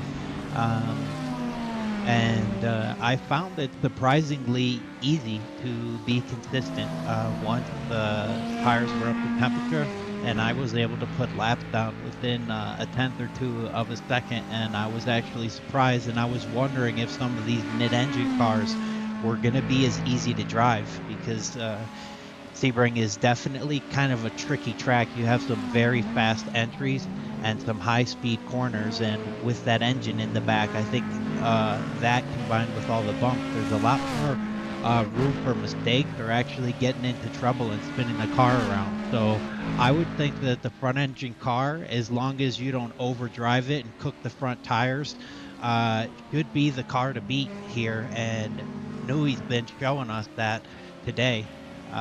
But we do have a pretty good mix in the top five of five different manufacturers. Yeah, too right, Kane, and that is a good observation about the trickiness around here. We've had a couple of pretty big incidents, and it seems like whenever there has been a big incident in this race, there was always a Corvette somewhere around in some place involved. And yeah, that is the tricky thing about driving the C8. You've got to commit to a line, and they don't really like mid-corner correction. So if you're right on the limit, something goes wrong, you got to make a slight adjustment across a bump at the wrong moment. It can lead to disaster, and we've seen that occur a couple of times here. And yeah, Newey up front, as you said, that gap has extended again. He's consistently putting a half second to a second on Chohan sitting in P3. So that gap is extended to almost 9 seconds at this point. And the field spreading out. We still have Ross and Ruiz. We did have Ross and Ruiz. Ruiz has gone off, Josh, when you can go back to him. But that little one tight battle that we had going, just as I called it out, commentators cursed strong with this one today, and something has happened to Ruiz. Josh is going to dial that up for us. We see Ruiz wheeling that Acura in P5, and just a little bit of over rotation, just like we were talking about. You upset that mid-engine car when you're right on the edge of adhesion, and it will snap. Low polar moment, and I think I see just a little bit of damage on that thing. And yeah, there's something Prochatsky is not going to want to see twice during this broadcast, but there it was. And here's Ruiz, goes a little wide, just dips it in the sand right there. And that car snaps so quickly that it's really impossible to catch. And that will send Ruiz tumbling down. And where is he sitting right now? Yeah, that puts him all the way down in P7 when he had been in a nice fight with Ross for P5. Yeah, you mentioned, JR, that these cars, they have quite a bit of performance. I was surprised how much grip the front end of the Mercedes basically put out. But at the same time, it is a very heavy vehicle and quite soft, and you need to be very clear about your line and your speed. And with the track as tricky as Sebring, with the different traction conditions in different parts of the track, and very high speed corners, it's super easy to do what Ruiz just did there. And I was noticing today that those were going to be points to the race, that the tower turn right there where we saw Ruiz lose it there, just catching the outside of the curb, like just by an inch or two. And basically the Le Mans corner that leads onto the Ullman straight there, very difficult to be consistent, even if you're not pushing the car to the absolute limit. Yeah, and I would encourage folks, if you're enjoying this, to check out coverage of the IMSA race at Sebring. And you're right, I don't know what the hell it is with Tower. I have a bazillion laps out here, but out of that bazillion laps, I've taken Tower corner a bazillion different ways, and I cannot get it dialed in, and you know that it's critical to getting a good lap out here. So just one of those very tricky parts of Sebring that is very, very difficult to get dialed in, and really kind of separates the wheat from the chaff when you're out there looking for an extra tenth or two. And you're right about Le Mans corner as well. It's very much the same. Yeah, and the thing about Sebring is every corner has a straight after it, so they're all important corners. And especially Tower leads you, it's not necessarily straight to head through Bishop and the S section of 14, 15, 16 there. but you are carrying a lot of speed, and a good exit out of Tower makes a difference, and a good exit out of Le Mans makes a difference, because those are both places maybe not so easy to make a pass on somebody who gets a better drive on Tower, but it sets you up to have to defend going into sunset. And Le Mans is quite difficult because of the curbs. You have to use the curbs a little bit here, but as heavy as these cars are, if you don't have your speed or your line just right, or you try to be too aggressive, it's easy to lose a lot of time. So I think as we enter into the second half of the race here, it's really a good time for these guys just to get into a rhythm and find the best lap times that you can without any mistakes, and see what can come to you. Yeah, and you see Lawrence right there, just as you're talking about the difficulty of getting a clean run out of Le Mans. That is another little kind of tough spot about Le Mans. Can be a trap for 1Xs. You're really trying to open up that corner to get the optimal exit, get out of there as fast as you can. Really easy to dip a wheel out there. And Lawrence, you just saw him get another off track. And by my count, he is in the penalty zone, and I'm not seeing a flag right now, so we may not have accurate information on that. I understood that 20X was a penalty, and I'm showing Lawrence right now sitting with 22 after that little wheel dip into the exit of the sand at the exit of Le Mans, so we'll keep an eye on that. And here is a little battle brewing right here, or is that a lapped car? That is Ruiz. Yeah, it's got to be lap traffic. Oh, my goodness. Something happened there. Oh, that was Perchotsky again meeting the wall. And does Perchotsky have a faster pair left? I think that he, my goodness, I think that he might have already taken, I know he took one for sure. He might have taken two. And Perchotsky, things going from bad to worse, and Ruiz off as well. Ruiz is off. Oh my goodness, and things getting wild here at the halfway point. Wow.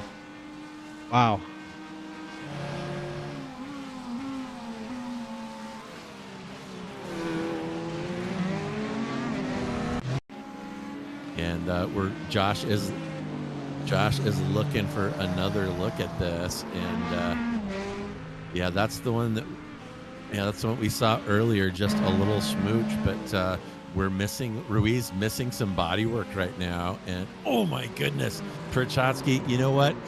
I have done that. Ron was talking about how they widened that entrance there to turn one, and I have moved over too far right there and totaled a car trying to set up for turn one, and that is what Perchotsky just did. Corner hooked the wall right there where it starts to widen out at the pit entry, and Perchotsky has mangled that C8 again.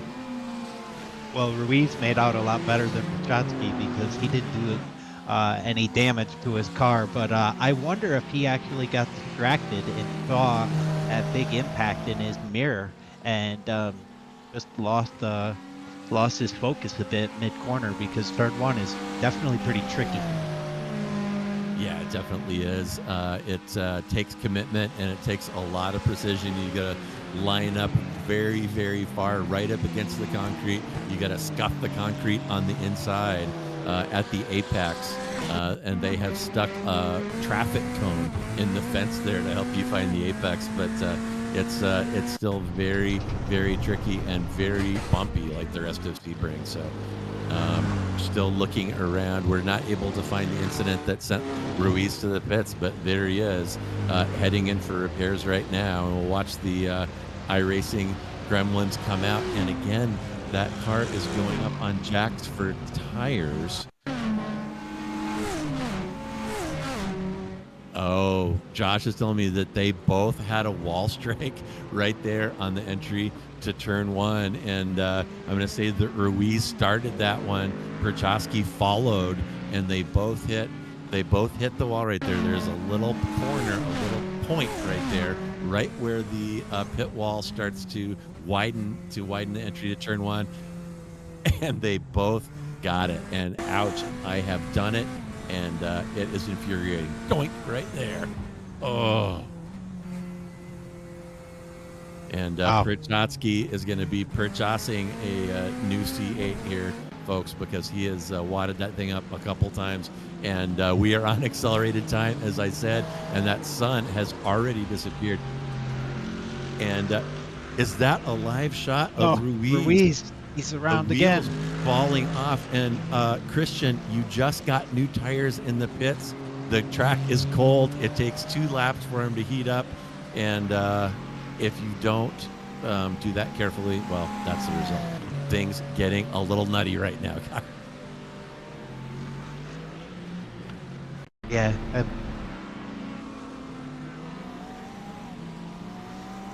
I imagine Christian was a little bit flustered from that little wall scrape and then having to go back to the pit and pit early. And as you said, these cars now, I would say actually it took me 4 laps today in practice before I really felt like the tires were underneath me. And yeah, definitely need to be super careful on the first lap.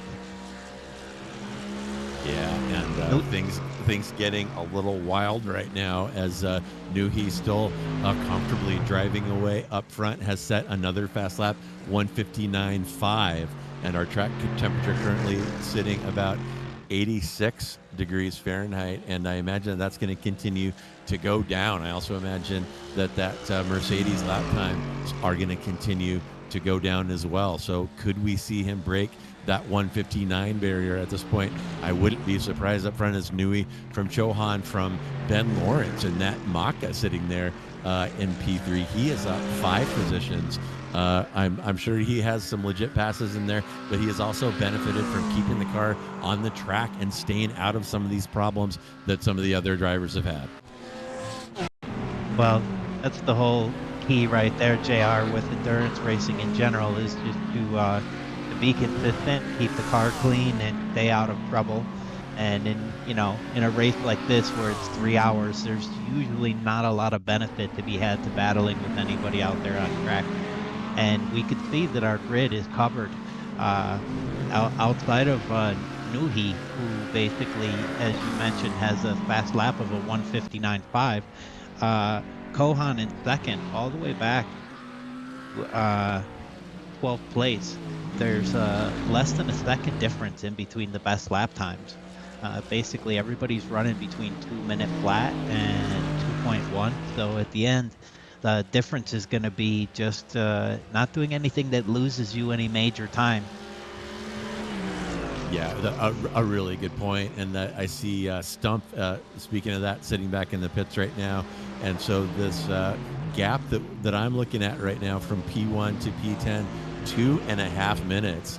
And you're absolutely right, Kane. That 2.5 minutes is comprised of mistakes. It's not lap time. Newey's fast, but he's not fast enough to build that kind of gap. And here we're taking a look at Austin Dilch sniffing around the back of Morgan Smith, and that is the tightest interval on the track right now. That is a battle for P8, and both of those drivers on recovery. Remember, Diltz decided not to go into the pits while under the safety car. That has cost him. He has lost 6 positions from qualifying. Morgan Smith, you saw him take a repair earlier, that he is down 3 positions. So both of these guys trying to gain back some of what they had in qualifying, and riding with Dilch right now, coming up behind Smith. And Dilch looks like he has some pace here, so I'd expect him to try a move sooner here rather than later. Yeah, I think the podium is still quite open, though, because the gap between Lawrence and even O'Neill back there in 6th, just 20 seconds. So we still have quite a bit of time left. Yeah,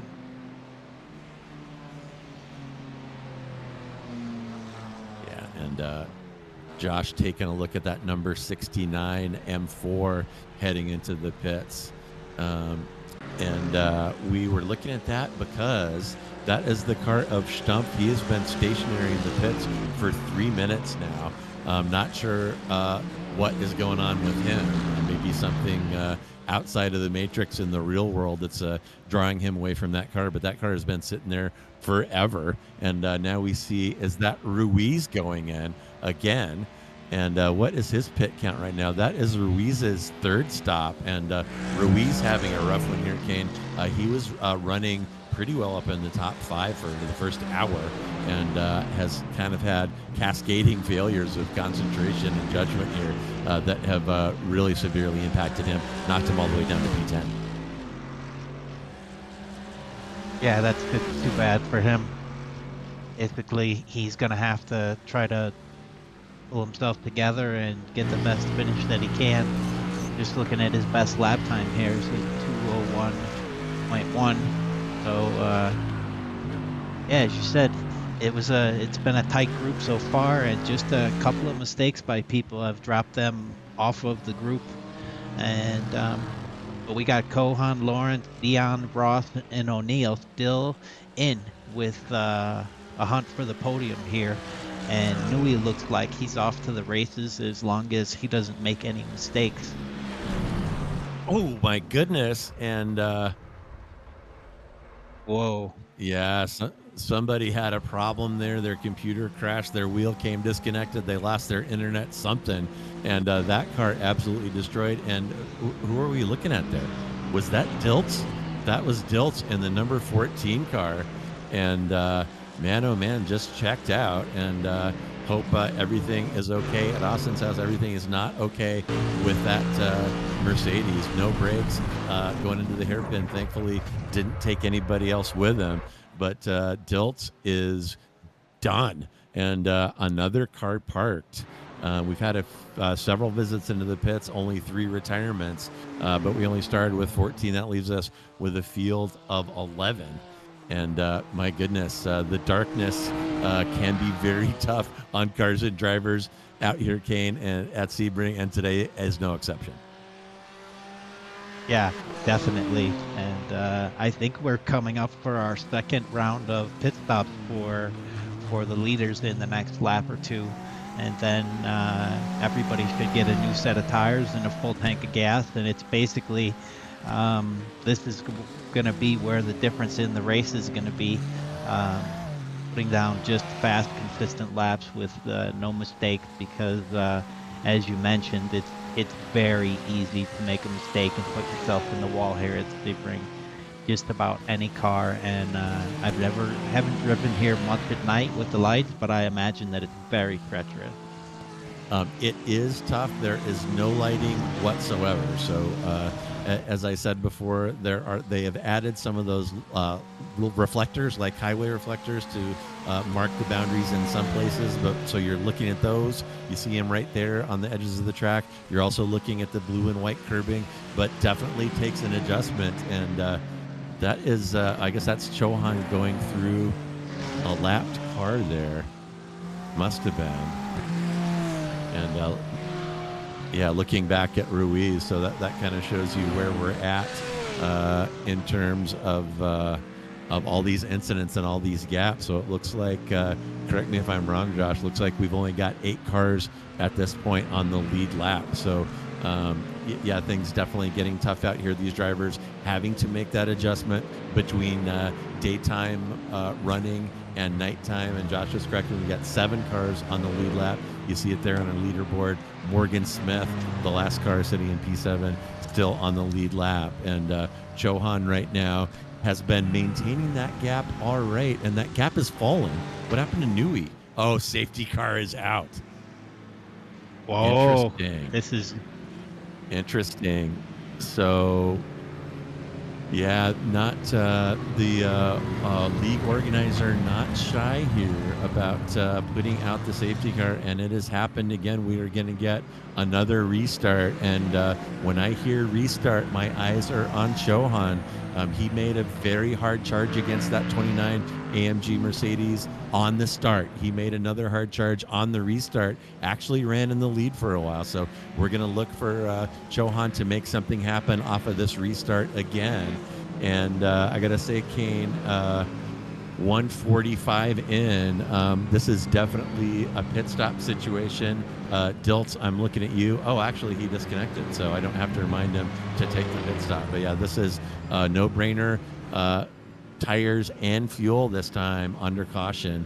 And we're going to have a restart with probably about 65 or 70 minutes left, which is going to lead to a splash and dash at the end. So drama coming back as another restart here at Sebring.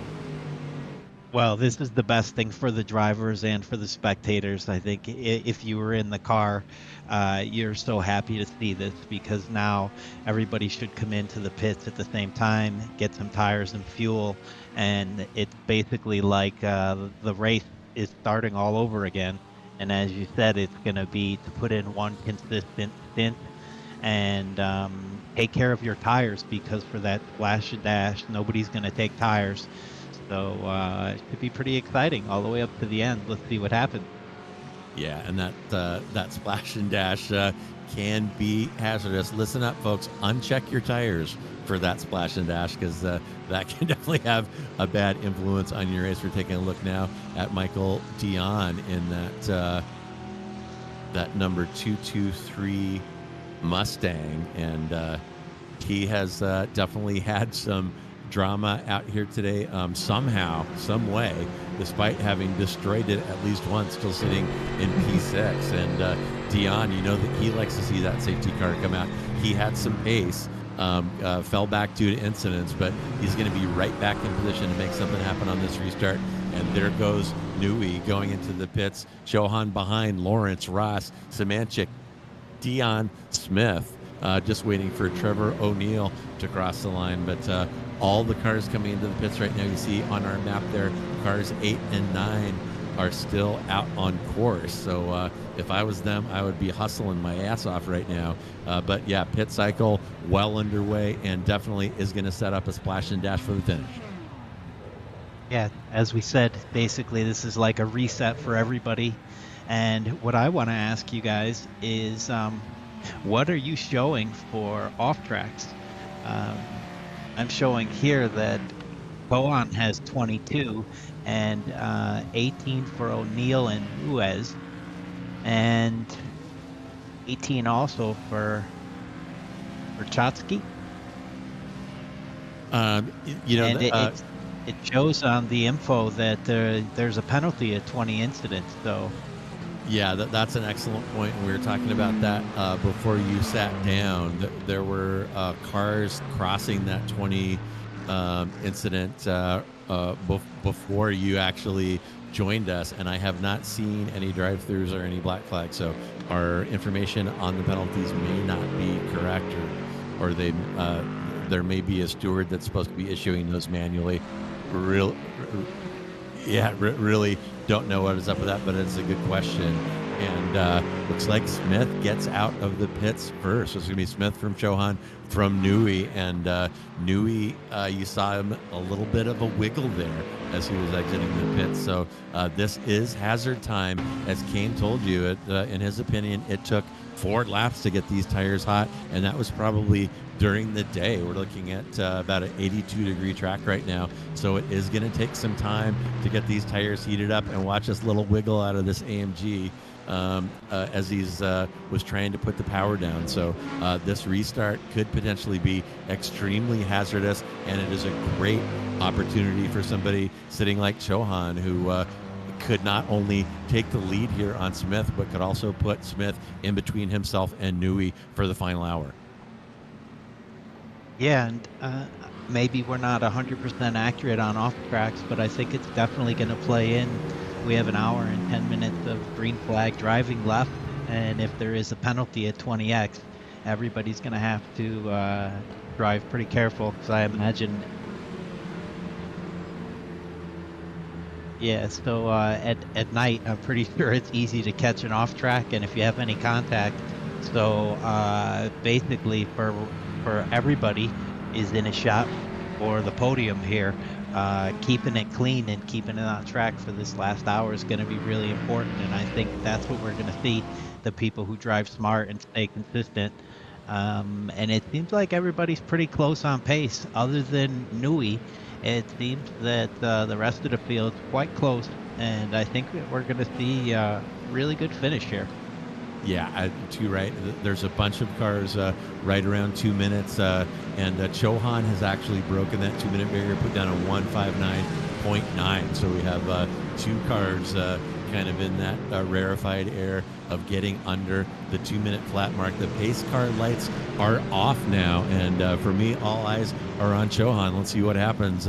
Smith is going to have control of the field, and there goes Chohan. He's already peeking down the inside.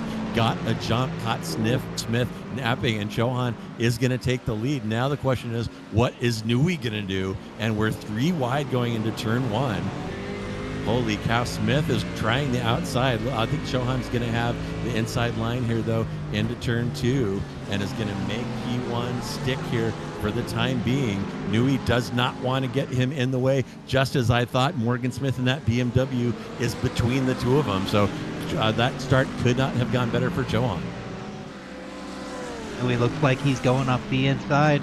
Basically a Smith now. I thought he might wait with the pace that he has. There's not a lot of reason to get too rough. Oh, as we see a little bit of touching, but he makes his way through and up in the second. Oh, yeah, and there goes Smith. Smith had a little smooch from behind by Ben Lawrence there in the hairpin, and that may draw the stewards' attention.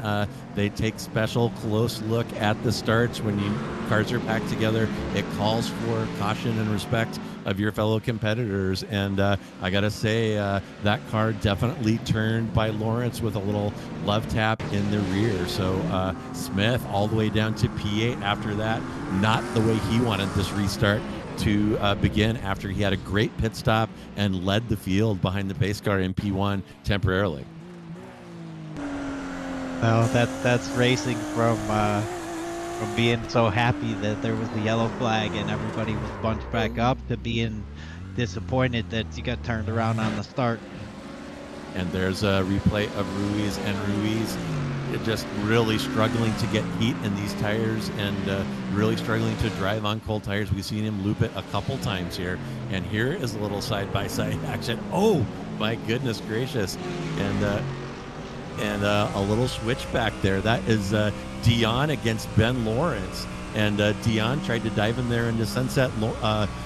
Lawrence tried to dive into Sunset. Dion gave him a nice switchback, but Lawrence is going to have the inside line into turn 1. And man, that's one of the things I love about races here at Sebring, the multiple lines through the Sunset Bend, and that over and under move there available so often. Oh my goodness. And the Grinch is grinching it down the inside of turn 2, almost gets it done. This one not over, folks, and I'm going to see that Mustang down at the end of the straightaway try to make something happen again in this hairpin. Dion looking racing. No, these guys are pushing it into the red. If you saw, the leaders only ran a mid 203s, and in the mid pack they were back in the 205s and 6s. So that just shows you how even though the track was grippy and we were down running 2-minute flat, that the tires are super cold and sketchy right now, and it's probably a time not to go too wide anywhere. Yeah, and here comes Stump back out of the pits, and yeah, interesting. And this was the car that was sitting in the pits forever earlier, and he may have just gotten back in. And in case you were wondering, it appears no teammates out here. It appears everybody is going Ironman style for the 3 hours. And taking a look again at Lawrence versus Dion, and another little love tap right there. That is between O'Neill and Ross, I guess. Yeah, that is O'Neill giving Ross a little kiss in the rear. And right now, again, O'Neill still the hard charger as he sits 7 up in P6. And action getting fast and furious. And Kane, you said it, that safety car comes out, things get interesting, and that is certainly the case now. And Dion is all over Ben Lawrence and somehow makes an outside move happen there. And Lawrence is in the pits, and I show him with 27 off tracks, and so penalties may finally be starting to happen here. We'll keep an eye on him. This may be a drive-through, and Lawrence plummeting down the standings like he's pulling an anchor. He's going to come out probably in P8, and while Lawrence was right in the thick of it up front fighting for P3, now he's going to be fighting for a glimpse of taillights ahead. Yeah, we mentioned that right before the pit stop, that not getting a drive-through penalty for incidents was going to be big. Looks like up front, we got Ohan is basically still managing to stay in front of Nui, who maybe he's just sitting there behind. He's got good pace. He really hasn't had much of a chance to see anybody else, and maybe he's just deciding for a good part of this stint that it's better off just to follow, keep everything cool, and know what he has to do. So it'll be interesting to see here if he stays behind, still close to where they need to come in for fuel again, or maybe he's going to feel that he has the pace, and in a few laps he's going to push his way past Kohan here. But basically these two have broken away almost 5 seconds over Dion, Ross, and O'Neill, who are fighting over third place at the moment. Well, and Nui might be thinking fuel save right now. I told you that there was going to be a splash and dash at the end. They went out with about 70 minutes remaining. These GT3 cars cannot go 70 minutes at Sebring on one tank. So Nui might be smart just to kind of hang behind this 911 GT3R for as long as possible, save fuel, because when it comes down to that last stop, every liter that goes in takes time. And if Nui might be able to win this one in the pits. And folks, I got to tell you, we just saw Ben Lawrence get a drive-through there. We were thinking that it might be because of incidents. I missed a message from race control. That was a penalty for turning Morgan Smith. Remember, he smooched him in the rear there off of the restart in the hairpin and turned Smith, and there was a penalty for that contact. That was the cause for that drive-through. So to my knowledge, no driver has served or been penalized for going over the incident limit here today.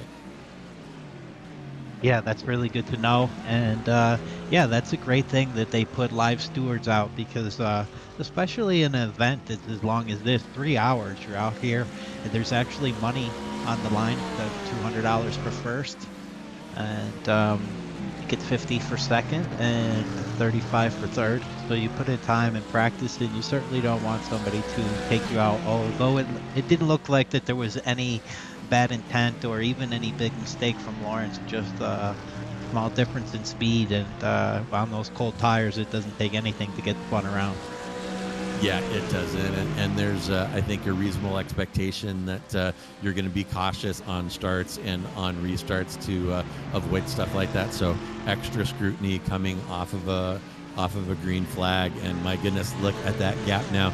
Nui has got only 2/10 up to Johan all over him. Hasn't really shown an inclination to make a move, but he's definitely showing his nose and making his presence known. And gotta tell you, I still think that Nui may be thinking fuel save right now. The last time he had Johan in front of him, he made short work of getting the pass done. You see him close under braking right there in Sunset. I think he could probably pretty easily get this one done, but he is waiting possibly for strategic reasons. And of course, we'll watch together and see how it turns out. Yeah, I think he's as we see Kohan just basically brushing the inside wall there. That's about his best line you could possibly get through turn one without any damage. But yeah, I think Nui is using the strategy we didn't talk about, which is pressure. He's just putting a lot of pressure on Kohan, saying, "I'm here, Richie. I can take you at any moment. Like, what do you have?" And that's not a bad strategy, because as we see Nui basically sneaking down the inside, showing that pressure again, now flashing the light at Kohan, trying to get him just to make a mistake and lose a bit of time and give him a free move as they go side by side here. Yeah, a little side-by-side action. And pro tip, folks, from a 911, long-time 911 driver, 911s are slow in and fast out by nature. They are not brake checking you. And if you're driving a car like that Mercedes or one of these BMWs, you got to give a little space under braking, or you're going to end up hitting him from behind. You almost saw Nuhi doing it there. And on behalf of all 911 drivers, I swear we're not brake checking you. It's just how the car drives, slow in and fast out. But here we see looking back from Chohan at Nui. that gap of about 2/10, and they're on the Almond Straight right now. Actually, you see Chauhan weaving a little bit to try to break the draft. And yeah, you're right. Nui absolutely piling on the pressure. And that is one thing that takes experience to get over, especially at night. Those headlights in the rearview mirror can be so intimidating. Very difficult to keep your concentration, to keep control of your adrenaline. We have 1 hour left, and Chauhan sitting in the lead right now with a driver like Nui behind. It is stressful. His heart is racing, and he's watching that clock, wondering if he can hold him off for the next 60 minutes. I think Richie's doing an amazing job up front, and I think it's been about 3 solid laps now of pressure and lights behind him. So he's definitely telling Nui that he's going to have to work for it. Yeah, taking a look at John Ross now, another driver who has done pretty well. A lot of people have moved up due to all these incidents. Ross right now chasing Michael Dion. He's got about 8/10 gap ahead in a battle for P3, and both of those drivers have moved up 3 positions. And my goodness, Kane, how is it possible that that Dion is sitting in a podium position right now? It wasn't an hour ago that car was crabbing so bad it barely was able to limp into the pits, rolling at about a 45-degree angle, and now he's sitting up in podium position, sitting pretty, and the gap behind these two about 7 seconds. So really, there's 2 battles on the track right now, one for P2 between Chauhan and Nui, one for P3 between Dion and Ross. And the rest of the field pretty well spread out, but a great recovery drive by Dion, who is thanking the iRacing gods for the faster pair. Yeah, Dion basically did exactly what he needed to do. Like, he realized he got a gift. His incident was right in sunset, so he was able to just sneak into the pit and get his faster pair. And then he basically got out and just put his head down, and he's been putting in consistent laps with no mistake. And yeah, he's running within, let's see what as he crosses the line, but the last few laps he's been running within a half a second of his fastest lap. So, yep, and put in another one, 3/10 from his fastest. So, and he's dragging John Ross with him. And actually Morgan Smith as well, both all running 2-minute 0.5. So these guys all have a serious shot at the podium at the moment. Dion, Ross, and Smith, and Neil, Semenek, and Lawrence back there in 6th, 7th, and 8th, hoping for another full course caution. Yeah, and that is never off the table. As we said, the organizers here not shy about deploying that safety car. And oh, by the way, here is the pass Nui on Chauhan. He was able to make it happen after relentless pressure. And I got to wonder if I'm Chauhan, did you just want to get that over with and get that Mercedes out from behind you, because came close to contact a couple times, frankly came close to contact that time. Nui was not going to be denied, as we're going to watch it from Nui's car right here, and doing just a little bit, Nui picking up some paint from his fellow German manufacturer there, and finally stuffs it through and starting to build that gap already. He's already got it almost over a second before that first lap is over. So Nui fixing to drive away there here, although, as we said, 55 minutes left and another safety car not out of the question.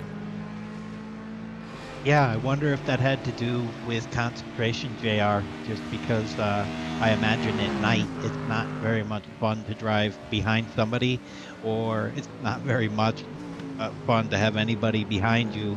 But maybe Nui, because he had such a good pace, just felt like it was easier for him to hit his marks and roll through the middle of the corner. So once the pressure didn't work on Chauhan, he decided to force the move and get by, and he's going to just try to put in a little bit of a pad of a gap so he doesn't have to worry too much at the pit stop.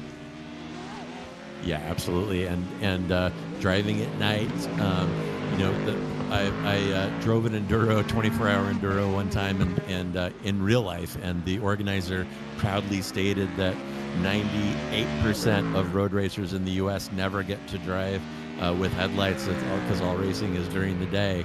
And I'll tell you, it is another kind of stress. And the headlights in the car when you're driving a race car at night, it's like a form of hell. The way they're beaming around, illuminating the inside of the car, flashing around, flashing in the mirrors. I mean, you already have your hands full to keep the car on the road, and it's really hard to describe how distracting these lights are, especially these super bright halogens they use out on the track. So it's definitely adds to the fatigue that these drivers are already feeling. Remember, no teammates that I've seen here. I haven't seen any driver changes. So these guys have all driven for over 2 hours with an hour to go, and it is absolutely exhausting on this challenging track. Yeah, definitely. But I would say this is probably one of the best times of the race. They're into full darkness now, so basically you don't have any effects of the lighting changes. So you have whatever you have, and I would say in general these GT3 cars are actually really nice to get into a rhythm, as long as you have your speed and your line right, because they're just too heavy and powerful for you not to be precise.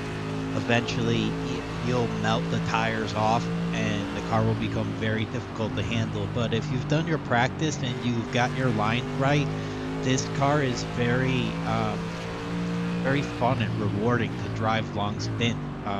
The tires don't really fall off that much, and this is a good time of the race to just hit your mark lap after lap and really let the car do the work.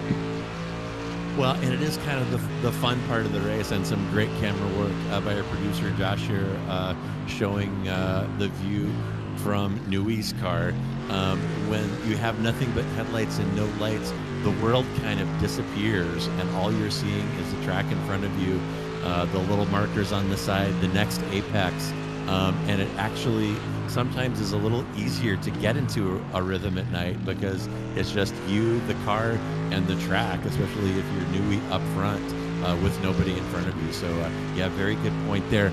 And Kane, I'm going to step away just for a second, let you carry the play-by-play for a moment, because I hear a sound coming out of my refrigerator. I've got to go see what that is. So I'll be right back with you. Okay, sounds good. Yeah, I think you could see here from the onboard that this is exactly what Nui wanted. He didn't want all the lights in the car in front of him. He felt like, I have the pace to get away. I've been the fastest guy all day. And so now he's actually done that. He's broken away from Kohan by 3 seconds. He's got no lights in back of him and no lights in front. And also, this is when your PC usually runs the best. I would say that's another reason during these endurance races that you see a lot of chaos during the transition from day to night is, one, it's actually difficult in real life for you to get adjusted to like the ambient light going down and the light from the cars, or the circuit lighting going up. So it's a lot harder to see your marks, but your PC actually has to work a lot harder. And so if you're close to the limit in these when you have these GT classes or multi-class, especially a demanding track like Sebring and GT3 car, you could not have your system running as smoothly. So oftentimes, doing what Nui is doing is really good for your PC as well. You're getting the best frames and the best performance, and it makes it a lot easier to drive and concentrate. Yeah, interesting to see Trevor O'Neill coming in right now. Is currently he's bidding out of P8, and which puts him up 5, but he is obviously in for fuel and tires here, and that with 50 minutes remaining, that is probably going to get him to the end. You see him going way wide right there, and we're a little unclear. It looks like a lot of incidents are being racked up around here. It's our timing software, I'm not sure is 100% accurate, but oh, here we go. And I'm hearing from race control, Ruiz is the only driver with a penalty for incident points. And just as I say that, Biff, another yard sale of Acura parts. Ruiz having a very, very difficult time out here today. But yeah, Ruiz is the only person to get a penalty for incident points, but we are hearing that several drivers are close. So those I was drivers gonna say, hopefully, yeah, those drivers hopefully I are feel gonna be sorry for mindful down Richie the because stretch. like Richie is driving a really good race, but it shows on my time he's got 29 off track, so he's really flirting with his podium there.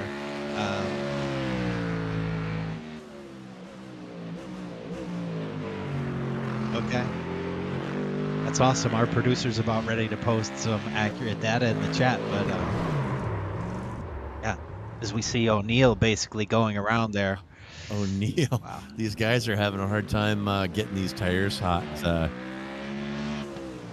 I'm just going to take a quick look at our incident points right now. And yeah, Perchotsky, not surprisingly, at 18. O'Neill at 17. And those are the only ones that are really leaping out at me as in danger. And it may not be good sportsmanship to be broadcasting where they're at in incidents, but I'm sure no one will inappropriately take advantage of that information. But in any event, as we said, a couple people close, many people over 10, and one person, Ruiz, having served a drive-through for exceeding that 20-point incident limit. But 48 minutes remaining. You just saw O'Neill go in. That will be his final pit stop. These cars will certainly go 50 minutes on a tank on 100 liters of fuel.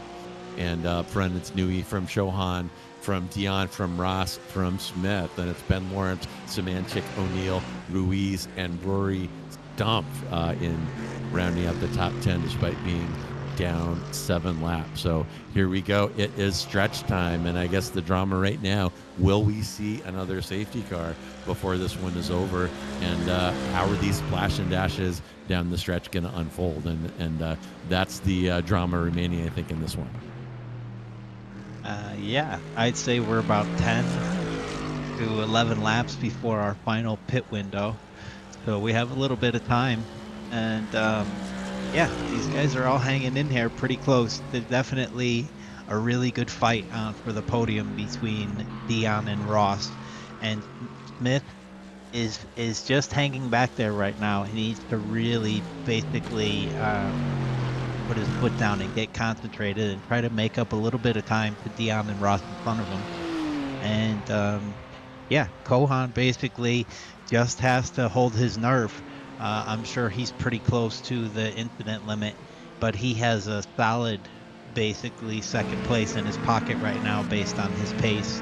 And the same thing with Nui. Basically just need to hold it together now and try to be as consistent as possible. And this is the part of the race where your mind might wander off, but you might start thinking about something you have to do later because you've been in the car for a long time all by yourself. But it's really the time that you need to make sure that you don't throw away all the work that you've done so far, because as we've seen here, it doesn't really take too much for you to get yourself in trouble. As I mentioned before, like these GT3 cars are just beautiful to drive. They handle very well. They stop amazing.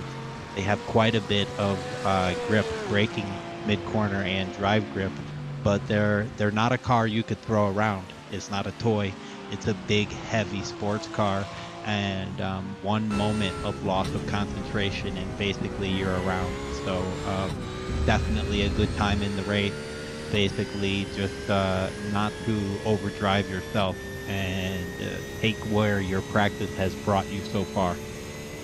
Yeah, that's and that can be difficult to do when you're somebody in a position like Ross or Morgan, who basically are close to the podium spot, but you need to push a little bit more. So that's that fine line. Like what I noticed with the GT3 cars here, like pushing really isn't going to get you much more than a tenth or two of your pace. So at the end of the day, and this is hard to do when you're in the cockpit, but you have to know where you are that day. And basically, in a long race like this, you have to set those targets sometimes a few times during the race, and try to reset your strategy basically for where you are in the moment. And as we can see, this moment that we're in right now could totally change again. So for somebody like Lawrence, who's back there in sixth place, you know, he, with another full course caution, he could be right back in with a chance for at least a podium spot based on his pace. So yeah, these guys back here, basically from fourth through sixth, who aren't on the box right now, just have to hold it together and do the best that they can. Yeah, and Kohan has lit the wick here, and he has a 4.3 second interval up to Nui, but plenty of time left, as I said, about 44 minutes remaining, and Kohan has just set his fastest lap of a 1:59.543, about a tenth and a half off of Nui's fastest, but Kohan finding some pace here late, and I was initially thinking as he let Nui go that he might just kind of be taking it down a notch and settling in to collect his earnings for P2, but that is not the case. He's turning up the wick and getting something going right now.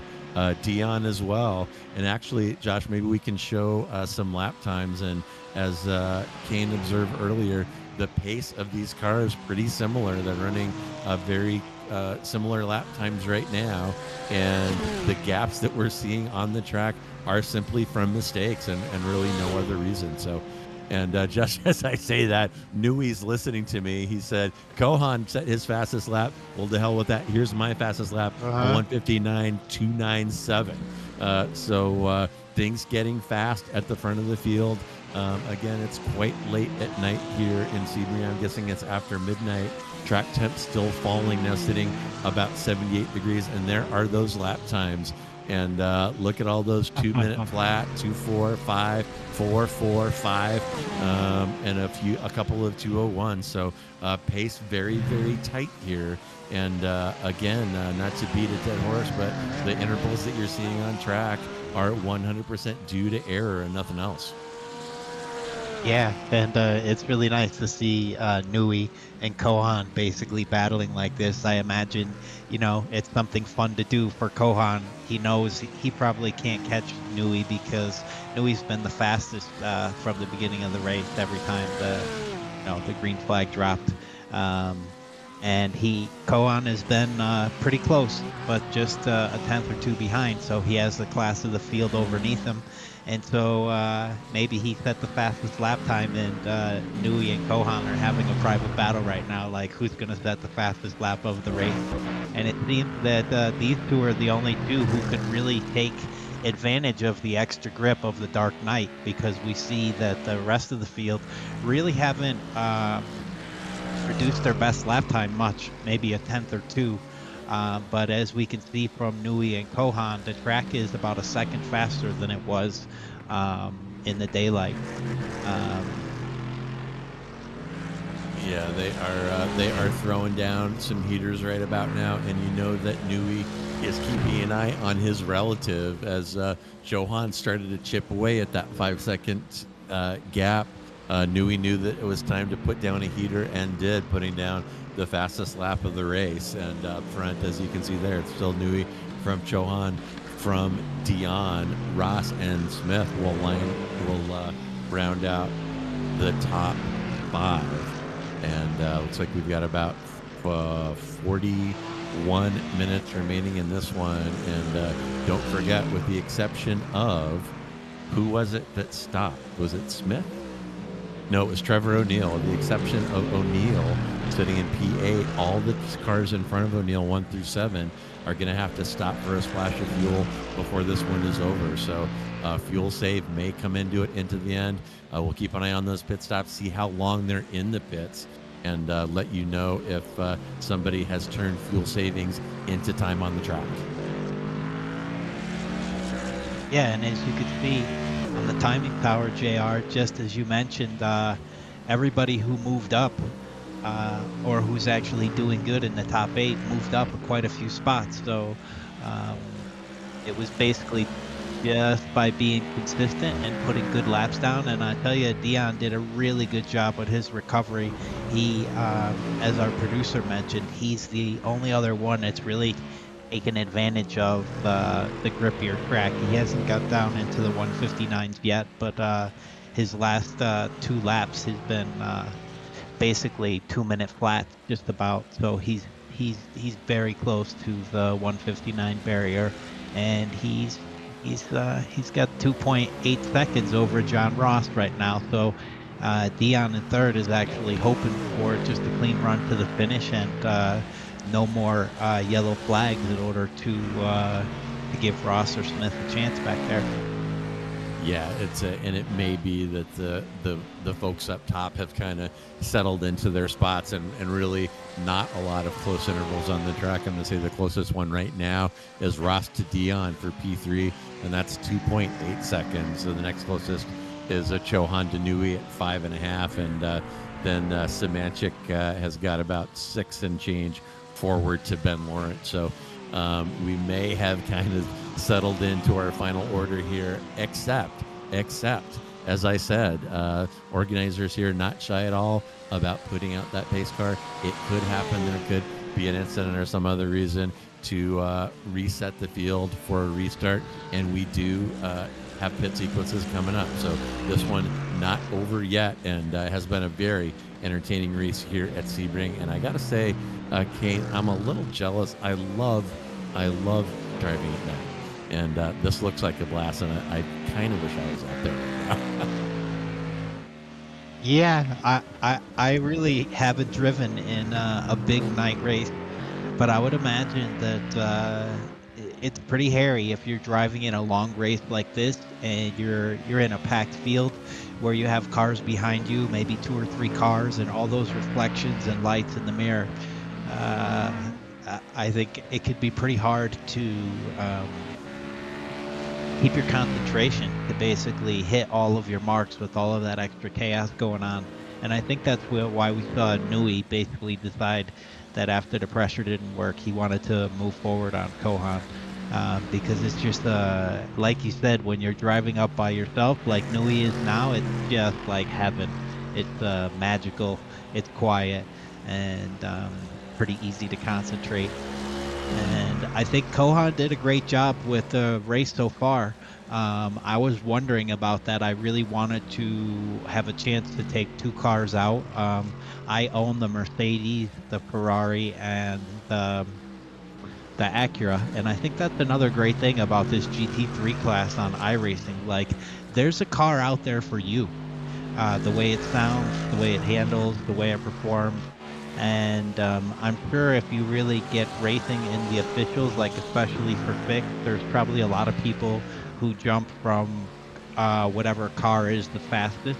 And I didn't have time to look at that data, but that would have been interesting to know for the race. Like, what is the fastest car around Sebring, basically with a fixed setup? Like, do you have any idea about that, JR? You know what? I don't. And if I had a second, I could jump over and query my one of my bots on my Discord server and get the answer to that for That's you. cool. I did see somebody had one of those on the server, and I was thinking, like, I'd like to learn how to use that tool because, yeah, there's amazing statistics that you can pull up on the bot. But what I was going to say is that Kohan in the Porsche, which I think would be kind of a difficult car, probably one of the most difficult cars around Sebring, just the way the corners are. You have very long corners with high entry speeds and deadly curbs, where if you're imprecise at all, it's really going to hurt your exits down all the straightaways after the corners. So I'd say Richie's been putting down an amazing pace, and I felt just from how easy it was to jump in the Mercedes and drive that the Mercedes might be the fastest car tonight, or in general, like, this is a track that might favor the front engine cars because all those bumps and things like that, and when the tires are cold, it seems like these rear engine GT3 cars have a little bit more space for you to make a mistake that's going to catch you out and turn you around. What do you think, JR? Well, my list of GT3s that I own the 991 generation 911 GT3 and the 992 generation 911 GT3. So I am a Porsche guy, and I love the car out at Sebring. And who are we looking at right now? Stumpf is making a home in pit lane. He's back in there again, up for tires at least. So we're seeing Stump with this splash and dash, 35 minutes remaining. But yeah, I love the 911 GT3. It is excellent at trail braking. It's excellent at putting the power down out of corners because of the rear engine configuration. And because the front end is so light, it is really crisp turn in. It never understeers, turns in with a great deal of precision and confidence. And I think it's an outstanding car. So maybe add that to your collection, or actually maybe week 13 after the season, they let you test drive for free. Take one for a spin and tell me what you think. But I think the 911 is fantastic and pretty good on the bumps and pretty forgiving really at Sebring. I definitely noticed it's a popular car when I would scroll through the results for fixed and kind of see, who's choosing what or what's fastest. I don't rate this an official very much, but I do really like to drive these cars. I think they're really fun to drive at a variety of tracks. It looks like Stump there basically probably has enough fuel to get to the end. He was basically in his stall long enough. I think he took enough fuel to get to the end, so we'll see where he shakes out with the rest of these guys who have to be thinking about coming in the next 3-4 laps. As we see, who's that in front of Dion? Was that Kohan? Oh.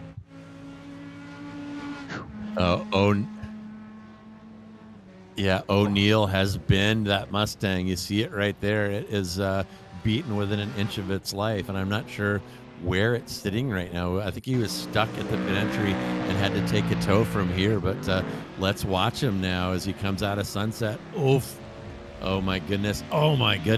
Medic. And anybody who has significant laps at Sebring has washed out of Sunset into that concrete barrier, and you even see professionals do it on occasion, but there it is. Bang. And that is going to leave a mark, and bang, another mark. And if you do that just right, folks, you can get a speeding penalty for your flaming wreckage exceeding the pit speed limit right there. So O'Neill, after putting on a fantastic drive, he had a huge recovery drive. He was the hard charger at one time. Oh man, and that that's going to give him a headache and test your cage construction. But O'Neill, you see him just sitting there, and he might be done. So things easy come, easy go for O'Neill. And I shouldn't say easy come. He worked hard to make happen what he was able to make happen during that one, and it looks like it is over for we got him. Another full course yellow coming out. And just as Dion was basically coming up behind Kohan. Yep, because the pit entry was blocked, and the safety car is going to be deployed. And just in, Nui has broken into the 158, as I was talking about an hour and a half ago. So Nui has made that happen with a 158.9, and that puts his fast lap a full half second ahead of Chohan. So Nui showing his dominance right now. And with 31 minutes remaining, the safety car is going to be deployed. And you know what else, Kane? This is going to eliminate the splash and dash. So these drivers are going to be able to go in under the safety car, get the fuel that they need to finish the race. And it'll be interesting to see if any of them go up on jacks. I'm going to say that they shouldn't. But we'll keep an eye on pit lane and see how many of them take tires with this short fill. If you take tires with a short fill, the tires are going to cost you time, in my experience. So we'll just have to this is so exciting. Unfolds. This is so exciting because this is setting us up for like a grandstand finish. And we saw Dion there also was able to break into the 59 on that last lap before the safety car came out. So that was was really bad for O'Neill to have that happen to him, but it was really good for the rest of the field and for the spectators. because this is going to put an interesting mix. Who is going to take tires and who is not? Because I think you're right, JR. If you take tires here, it's going to take you a few extra seconds and you're going to lose track position. Yeah. And then the other thing is, like, do you want to take tires with the track being so cold and at night? Because on the restart, basically, you're going to be at a disadvantage. So I would say if it was me in the car, I probably wouldn't take tires. When I drove before, I did 14 laps and it took 10% off the front and rear tires. So if these guys have to do basically 30 laps, maybe 35 laps on the tires. It's a really close call. I think that the car is probably, if you didn't manage your tires well, are going to be difficult in the last few laps. If you take tires on the pit here, you're going to have cold tires on the restart, and I think the restart is going to be a key to the race, because especially for Nui, he's definitely going to be wanting to get out in front and not have any problems. And I think for Kohan and Dion, basically this is their shot. They probably want to be a little bit aggressive on the start and try to put Nui behind them. And yeah, Yeah, what they that's do here. absolutely. Yeah, that's absolutely the case. And let's just crawl into the helmets right now of Nui and Kohan. And remember, off of the start, off of the original start, Nui had to work hard to fight off a very hard charge from Kohan. After the first restart, Kohan actually pushed it through, held the lead for a couple laps. After the second restart, Chohan was able to push it through and put a car between himself and Nui. So what they're both thinking is Nui saying, damn it, a restart. I did not want this. Johan is saying, yeah, baby, this is exactly what I wanted. And here come the pits. And I'm going to tell you right now, I'm going to have to disagree with you. This is a hard no. No tires under any circumstances. So if any of these cars go up on jacks, they are in trouble, particularly up front. So we'll take a look as we roll in here. And the pole sitter has the first pit stall. We'll see what he does. Nui stays down. No tires for Nui. No tires for Chohan. And I'm going to shoot Who the is that cameraman. taking Here we tires go. back there? Somebody's taking some tires. Yeah, there is But yeah, one car I up. definitely agree with Yep, you. there's Like, I would take no tires for sure. Yep, there's one car up on blocks there, and I'm going to say that oh, that was O'Neill, and yeah, that yeah, yeah, that may have been the 5-car Ross that you're seeing right there, but I definitely saw a car up on jacks, and like I said, to me that's a hard no. I want him hot for the restart, and I don't want to lose the time. And the car that went up definitely lost time getting those tires put on instead of just taking fuel. And here we go. Did we get? Is there a shuffle up top? Is this actually the right running order? Because if so, Kohan is the big loser. He came into the pits in second. He's back there in 6th place now. That's going to be a tough blow. Wow, something went wrong there. Yeah, and that was the number 5 car. Oh, that was the 5 of Perchotsky. So he's a number of laps behind. But Kohan is going to be looking for a new crew chief. Something went horribly wrong on his pit stop. He will take the green flag on the restart from P6. Nuhi will take the restart from P3 up front somehow. It is Lawrence from Simanchik, from Nuhi, from Dion, from Smith, from Chohan, from Ross. Those 7 cars on the lead lap. And holy cow, I mean, we knew that this final safety car and the pit stop was going to be important. But I wouldn't have bet any amount of money that they would come out in the order that we're looking at right now. So little bit of weaving here on our hot tires may be pointless, but I guess it gives you something to do to fight off the nerves, Kane. Yeah, I mean, I don't think you could have had a better way the race plays out for a 3-hour race. If you're a driver, you know, these yellow flags, unless you're Nui, who's, you know, basically in a commanding position. But for everybody else, it really made the race interesting. They had a lot of opportunities to do good, and this is going to be probably your final chance to do good, So you're really going to have to make sure that you mind your P's and Q's on the start, because if you make a mistake and get pushed off the track somehow, you're probably going to be out of the race. And as long as you hold on the restart, you have a good chance to be there for the podium, especially with Lawrence and Semenuk up front, because Semenuk's fastest laps is 2:01.4 and Lawrence 2-minute point 4. So these guys definitely don't have the pace, but I don't think it's going to be too easy to get by. And all three of our previous podium runners, Nui, Kohan, and Dion, basically have work to do from third, fourth, and sixth place respectively. So here they come. Wow, crazy times. Green flag, green flag. Under green right now. It's Lawrence from Semanchik from Nui, and Chohan has jumped up already, and so has Nui. It's now Lawrence from Nui, or Lawrence from Smith from Nui from Chohan. So Nui and Chohan have pushed their way up into that strange order of the restart. Taking a look now, there is Chohan, and some side-by-side action ahead of him as Nui just wants to get this over with. You see him stomping it down the inside of turn 4 there, and somebody way off in the grass. Was that Chohan?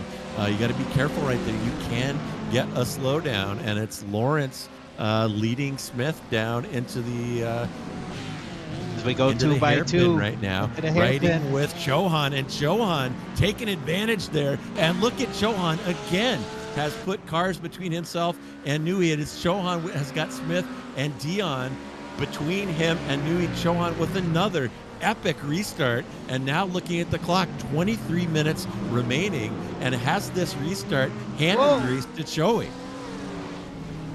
Oh, that was great. Chohan just spun out. Oh, man. Wow. An easy just come, in a couple of corners, go. The whole race turned around. As I was going to say, Nui had a lot of work ahead of him in those 20 minutes, and he had to just settle down and let the race come to him and not make a mistake. But just as I said that, it seemed like everybody else around him made a mistake, and he's back in a prime position now. He's got 3.4 seconds to catch up to Lawrence, but I don't think Lawrence is going to have the pace to hold off Nui, and basically we're going to get a few replays to see what happened back there all in that action.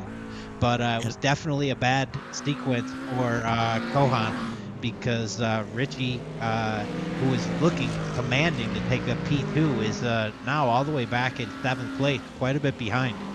Yeah, and an epic move by Chohan, able to scrape Nui off in traffic. His joy turns to dismay as he loops that 911.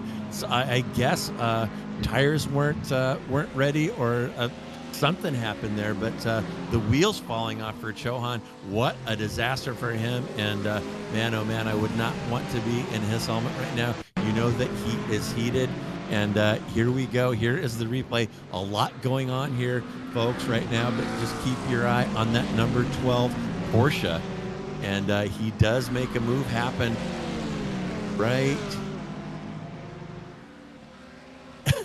I could barely follow it the first time. I'm barely following it this time. Yeah, through the hairpin, he makes a move happen here and scrapes off that Mercedes on traffic right there. And at that point, he is 3 cars ahead of Nui. And what happens here? He's just making his way down toward Collier here. Under braking, that looks fine. A little left-hander right here. And no curb, just over rotates and under power a little bit right there. And that brilliant, ballsy, incredible work through the hairpin, all out the window. Unbelievable. I feel so bad for Richie, because it's so easy to do that. When I was doing my laps earlier in the Mercedes, that's just one sequence of the track where you really have to modulate the throttle, especially when the tires are cold. That whole section there, the hard right-hander of Cunningham, and then around the corner through Collier heading into Tower is it's not something you could just go flat in these 550 horsepower cars, even though you have quite a bit of downforce. And it looked like just the amount of cooling of the tires doing those caution laps and then taking the pit was enough to catch Richie out, because definitely after you've been lapping for quite a long time, the grip between the warm tires and the cold tires is significant. And if you don't keep that in mind, it's super easy to do what Richie did there. And yeah, let's see what he could do to fight back. He's got some of the best pace, but he's got 3 seconds to catch back up to Morgan Smith in 5th. And a great replay just now of Nui. And in this race, if it ends up in Nui's hands, is not just about Chohan's mistake. It is Nui getting work done here. And watch him make stuff happen right here through the grass. Pushes his way through the Grinchmobile. Oh, and there goes my rival in a cloud of smoke. And all of a sudden, things looking fantastic for Nui. He's got Ben Lawrence in front of him with about a 4/10 gap. And I'll tell you that McLaren is not going to be able to hold off Nui in the next 19 minutes as this one comes down to the wire. But some phenomenal driving there by Nui when it counted. And when it counted, Chohan, just the wheels falling off for him. And yeah, hard to watch. And I know that he's going to be kicking himself over that. Definitely a dominant drive from Nui today, like driving way above his iRacing level here. It's showing in the timing 1944, but he is just driven absolutely fantastic today. Basically around traffic, basically making good decisions, putting in super fast, consistent laps, and 59 is going something around here. And matter of fact, like actually when the sun went down, he's put in our only 158 lap of the night. So definitely good work. Oh, here's the pass for the lead.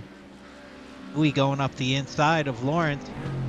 And so yeah, basically, hopefully I didn't put the commentator curse on him, but all he has to do now is basically just settle in, because there's nobody can take the race away from Nui but Nui at the moment. No, they really can't, and he really made that happen. That was excellent driving, and you know, he drove like precise. He drove like a metronome, fast laps, lap after lap, smooth, steady, no mistakes, except when the pressure was on, that comment going through Cunningham and Collier there, he has to go to the grass to get that pass done, go evasive around the sliding Grinchmobile, and Josh is going to show it to you here again. This is the move of the race, and watch what he does here as these cars side by side, a little wiggle there, and he's like, get me away from there, avoids that whole mess, sees his rival going off into the grass right there. That is the moment of the race for him. That is the move of the race as Nui set to drive away. He's already extended that lead over Lawrence to 2 seconds as the clock winds down on this one. About 16 minutes remaining and change. And yeah, as Kane says, no one's going to take this away from him now. All he has to do is keep it on the track. The nearest drivers to him with similar pace is Dion's about 3.5 seconds behind. Chohan is about 6.5 seconds behind with traffic in between. And it just seems exceedingly unlikely that anybody's going to be able to touch Nui at this point. Yeah, and it's going to be interesting to see if Lawrence can hang on. Basically, he wasn't really in a shot for the podium much of the race, but right now he's holding down second place. He just did a 2:01.3. I think he's going to need to go a little bit faster. Actually, the timing just said he did a 2:08.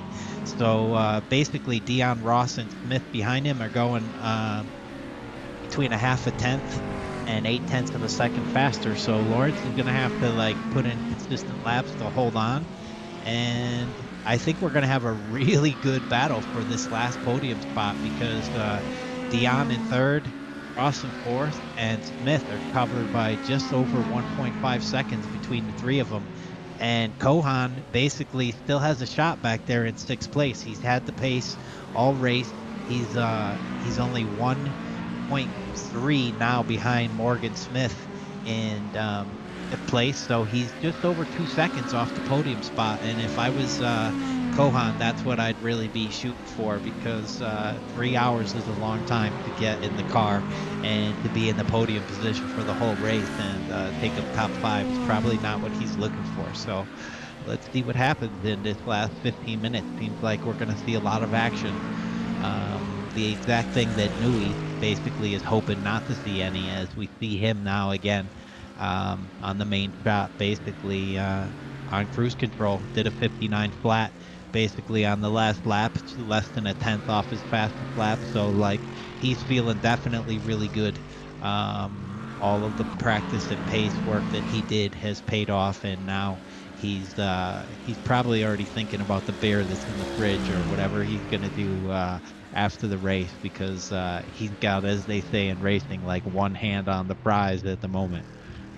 Yeah, he absolutely does. And Lawrence, on the other hand, driving the lone McLaren on the grid. Lawrence is the chum in the water. And as Kane told you, the Sharks are coming. Dion, Ross Smith, and Chohan, all significantly more pace than Lawrence. And Lawrence is going to have to put up a hell of a defense over the next 14 minutes. And that lucky number 13 car, we'll see how that pans out for him. But Lawrence under big pressure to hang on to that P2.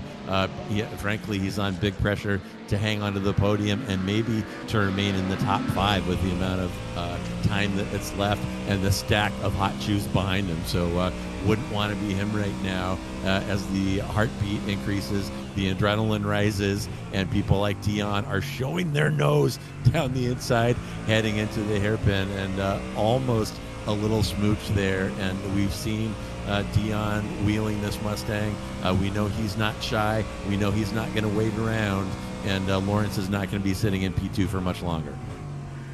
No, and these guys, nobody's tired now, because there's 15 minutes left in this long race. 3 hours is a long time to be lapping in any car, never mind something demanding like these GT3 cars with the day to night transition. So typically you might be a little bit tired, and but right now I think all of these guys, from Lawrence back to Kohan, they are up on the seat, and I could actually see that Kohan is bringing Smith with him as well. So we basically have all the way back through 6th place in a pretty tight bunch here. And so everybody's up on the wheel doing the best that they can. And Lawrence, he just needs to make sure he makes no mistakes, because the McLaren's pretty fast, but so is the Ford and Chevy that are behind him. So if he makes any mistake at all mid-corner, these guys are just going to gobble him up straight away. Yeah, and Nui loving what he's seeing. He's so happy about it that he just threw down a new fast lap of 158.8, and he's watching his relative. He's watching that gap between him and Lawrence growing, and he probably sees Lawrence under attack from the only people with a crack at him. So Nui probably grinning from ear to ear here. And interesting, you mentioned earlier, Kane, and I wanted to comment on when you catch yourself in a lapse of concentration, you catch yourself thinking about something else instead of thinking about wheeling that car, and that's where Nui is sitting right now. And when that happens to me, I have a rubber band on my wrist, and when I think of something I'm not supposed to be thinking about while I'm driving, I punish myself by snapping that rubber band against the inside of my wrist. But I know exactly what you're talking about, and that is what these guys are feeling right now. And here comes Dion, the first person to these victimize guys are gonna go side by Lawrence. side. Oh my goodness. And Dion rubbing paint a little bit with Lawrence. That slows him down and brings Ross into it. So now Dion thought he was going to attack Lawrence. Now he's got Ross coming up from behind, and here's Ross looking forward at that Grinch mobile. So all kinds of action, and God bless the safety car. Otherwise, this would have been a track day down the stretch, and instead we're getting this scintillating action for P2. Yeah, fantastic finish coming up. Some smart driving by Ross as he shoots down the inside of basically Dion into Le Mans. That's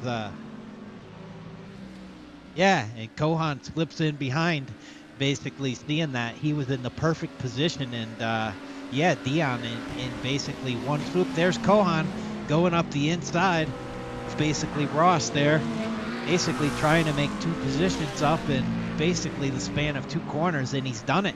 Kohan has moved all the way back from 6th place up into the podium spot here, as basically Ross and Dion go side by side into turn 1.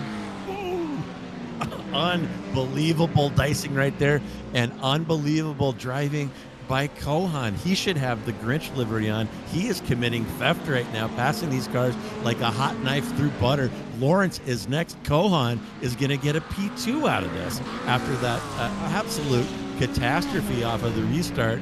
Kohan is going to somehow salvage a P2. He's got 9 minutes to do it. He's got about a week of pace on Lawrence ahead, and that is going to be a done deal. It is going to be Nui from Shohan for sure, and the only drama is going to be how many of these cars are going to get past Lawrence in the next 10 minutes. Wild stuff going on, and man, oh man, the Grinch mobile there almost getting a piece of that Corvette. That's John Ross, as things getting wild here down the stretch. Yeah, I was just going to say John Ross made a very smart piece of driving as they basically fought their way through Cunningham. Basically, these guys tripped themselves up, and Ross had a chance to make a move, but then he decided to get impatient and made the move in Le Mans, and that gave Kohan a perfect run. He was able to slip under first one car there at Le Mans and then get a great drive down the straight. And now let's see if these guys have the pace to catch Kohan, because Kohan had a few tenths on these guys before, and now it's going to be difficult to see if they're going to be able to, as we see this amazing battle coming out of Sunset between who is that behind Kohan here from the rear view? Oh, that is going to be Ross and Dion trading paint there. They touched a couple of times, and I think Ross probably gave Kohan a little smooch in Sunset as well. So these guys putting it all on the line. This is a 3-hour enduro, but right now it is a 10-minute sprint, and they're driving like it. And Lawrence hanging on to P2. Kohan has got 6 tenths ahead. And, with all that banging, rubbing, and fighting between Ross and Dion back there, Lawrence may hang on to that third spot on the podium the way things are looking right now. I don't think he can hold off Chohan, but right now he's got about almost a 2-second gap back to the next person threatening him, Ross in that Corvette, and riding along with Chohan now. Chohan getting a little impatient, flashing his lights. He wants Lawrence to get out of his way, and he's going to stick it down the inside right here. Oh, rolling the dice a little bit. Lawrence doesn't want to give that up. Lawrence hanging it way sideways there, hangs on, and as Josh just pointed out, in my rear. I wasn't supposed to share that, but as Josh pointed out in my ear, Lawrence fighting right there. He should have just backed out of it, let Chohan through, but instead he fought, got all kinds of loose right there, and now look at his gap back to Ross down to 0.3. So that little bit of bravado there displayed by Lawrence is going to cost him a podium, as Ross now has him in his sights. 6 minutes remaining.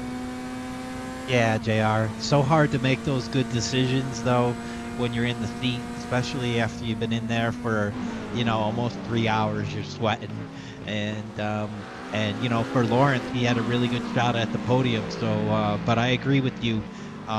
He either should have defended a lot harder in the beginning and didn't give the inside up to Kohan, or he should have just let him by, because now it's going to be really tough. We look like we're going to have 3 laps left in the race, and the pace that Ross and Dion have.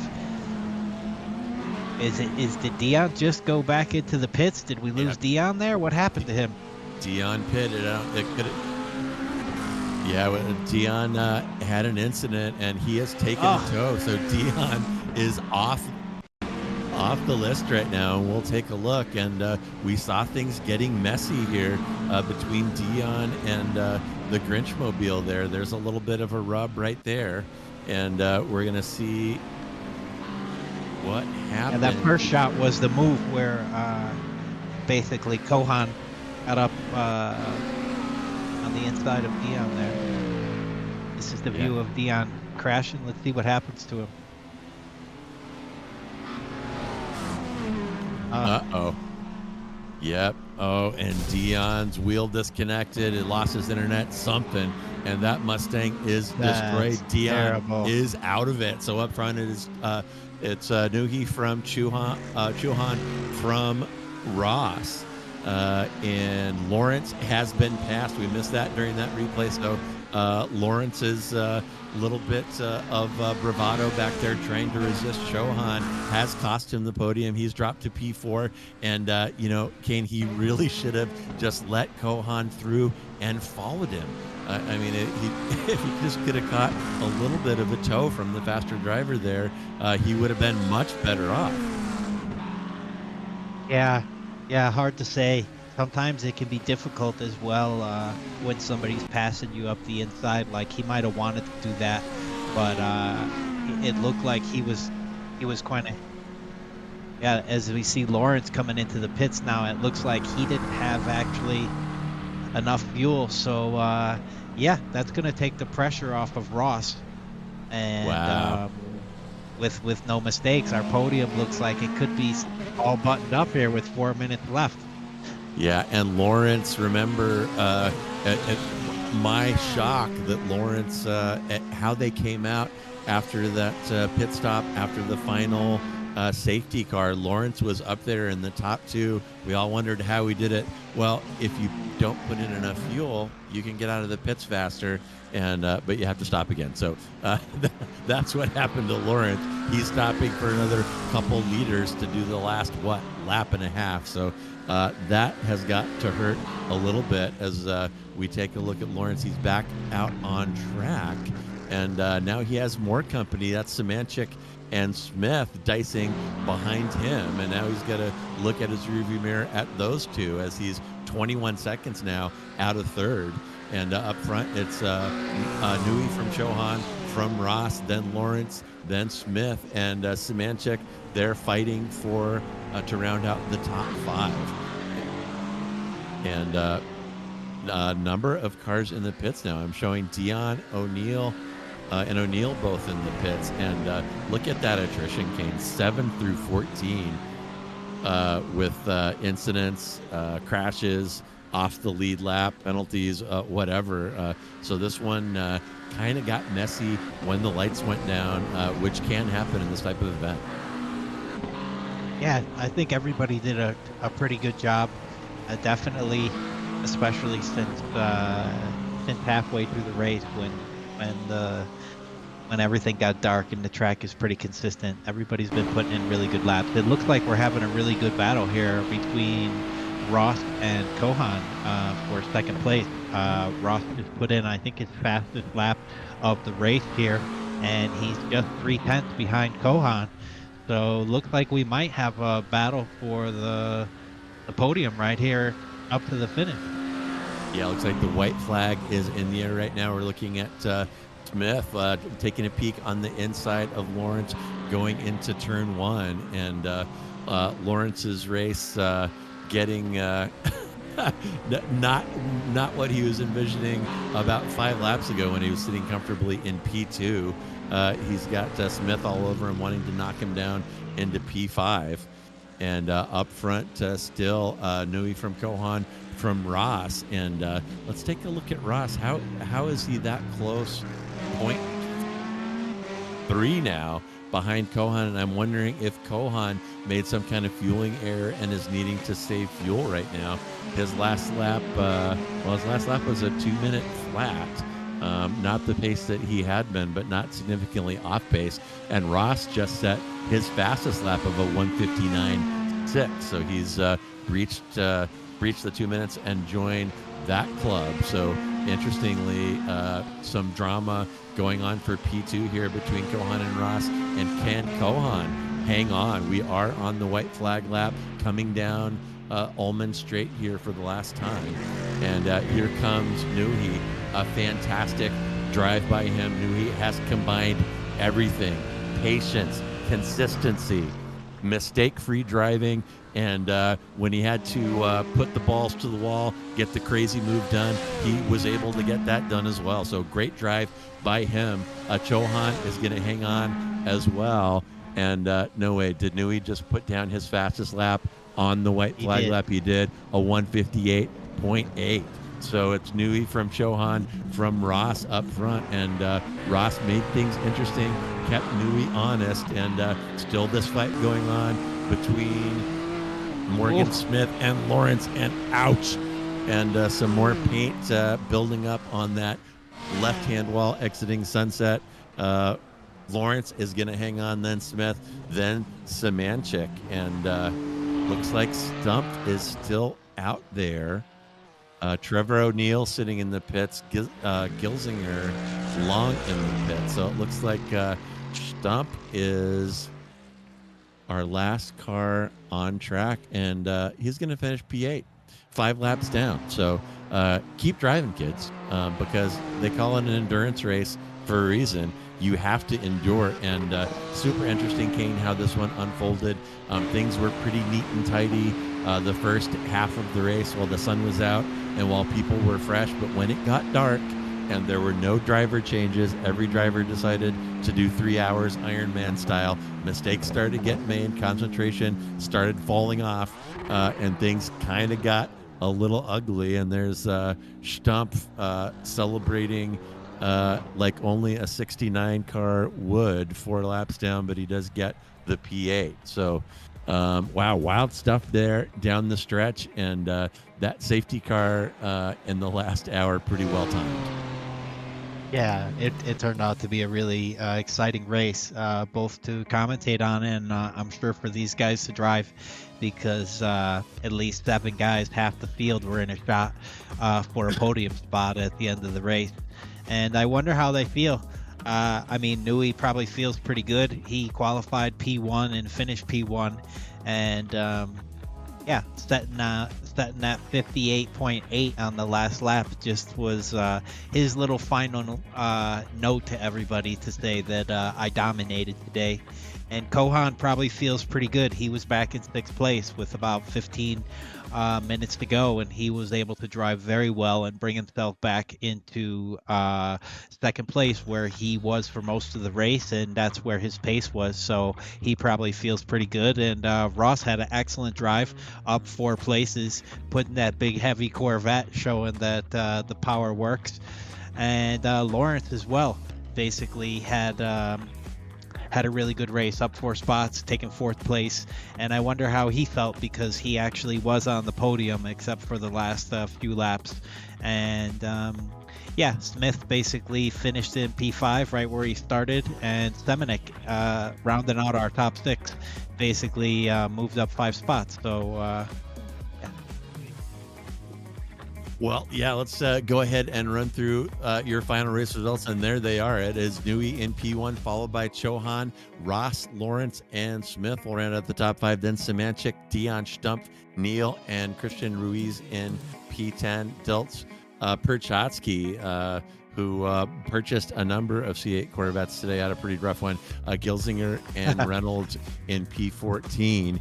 And I'll tell you what, Kane, you wanted to know how some of these gentlemen felt. Let's find out, and we'll talk to him right now. And I'll go ahead and bring in Eldar Nui, your race winner. And my goodness, first of all, am I pronouncing your first name correctly? Can you hear me, Eldar?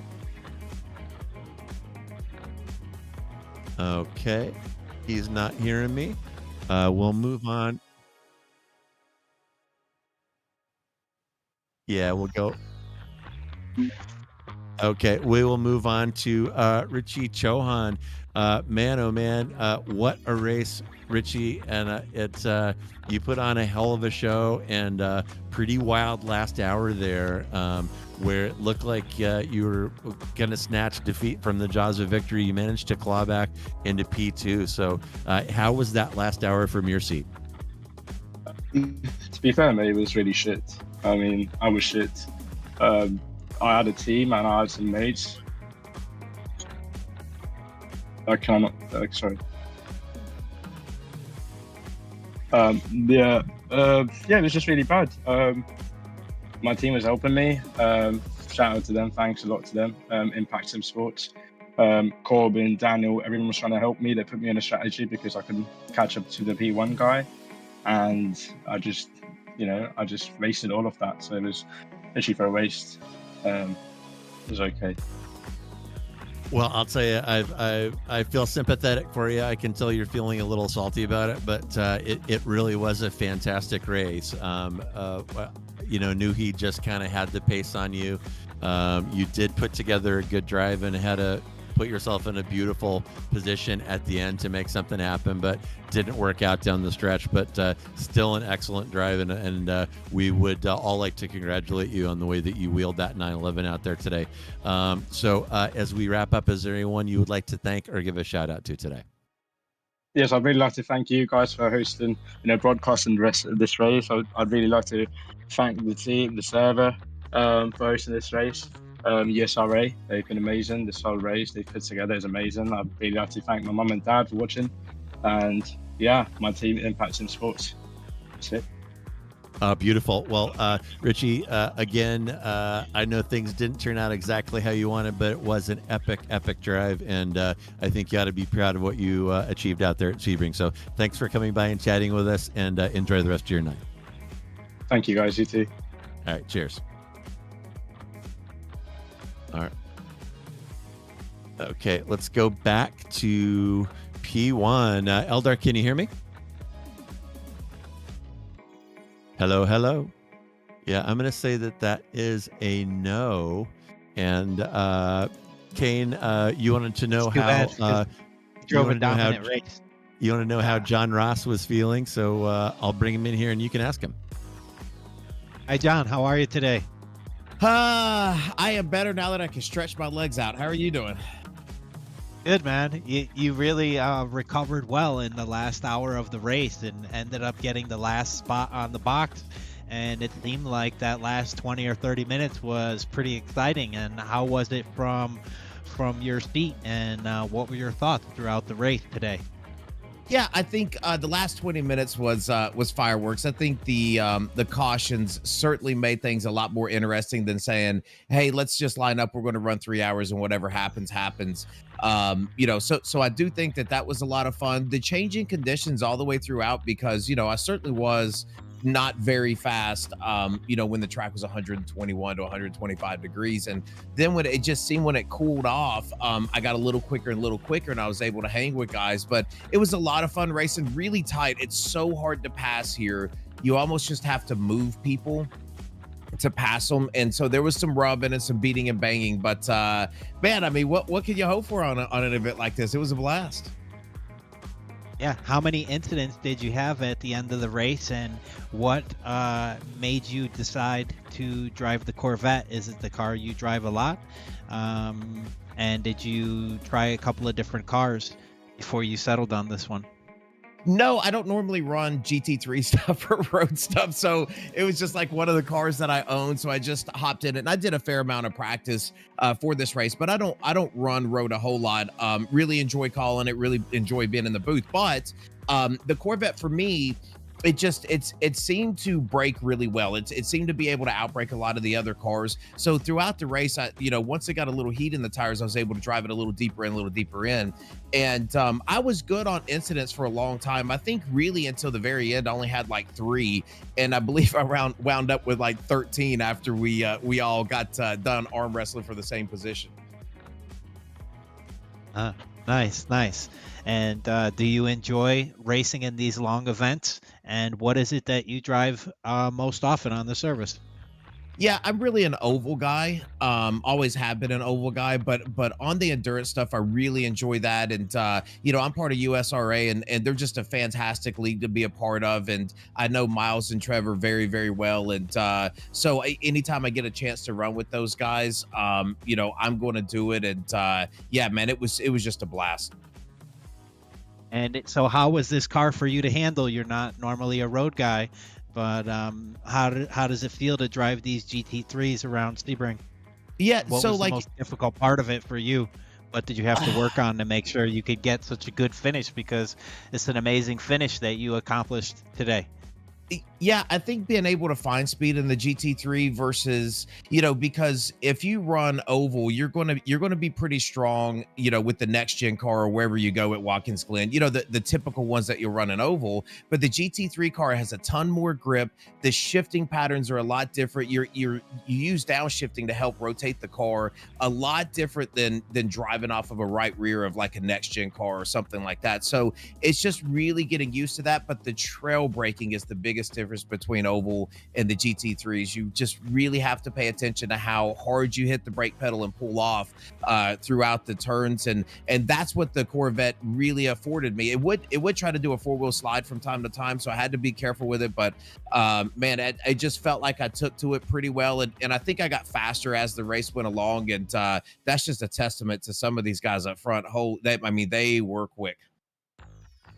Well, amazing job today, John. Basically moving up 4 spots and getting a spot on the podium here and a little bit of cash in your pocket. Is there anybody you'd like to thank or give a shout out to today? First, my adrenaline race team. I certainly appreciate all those guys, and big shout out to USRA. They're going to start season 2 here in about 3 weeks. If you have interest of doing that, you can go on to like the Facebook pages and search up USRA. We do a GT3 league. It's on Thursday nights. Make sure that you come and check that out. Really glad that you guys are in a booth. You put on a fantastic show every single time you do these things. So we certainly appreciate that as well. Thanks, John. Basically, have a beautiful day, and congratulations on your really good 3rd place here at Sebring. I appreciate it. Have a good night. All right, that was John Ross and Josh. I believe that's all we got for interviews. Is that right?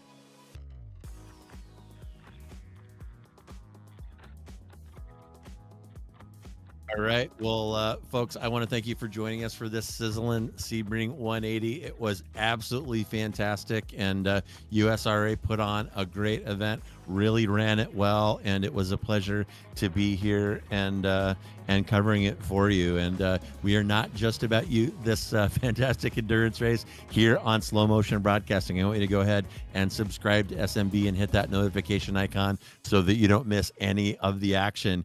And I want to let you know that tomorrow we'll have a doubleheader of Weekend Warriors with Spec Racer Fords throwing down at Oran Park, and Formula Fords will battle at VIR next Tuesday. We'll be back with Sim Racers Group for Formula 4 racing at the fabulous Barber Motorsports Park, and the next day on Wednesday, back with Sim Racers Group again for Formula 3s at Road Atlanta. So be sure and, as I said, subscribe, notify, so you don't miss any of that good stuff, and join us for all that great racing next week. And I am JR Gregory. On behalf of myself, my partners Ron Mons and Kane Lasky, our producer Joshua Wilkie, and everyone here at SMB, thank you so much for joining us. Enjoy the rest of your Saturday night wherever you are, and have an awesome Sunday.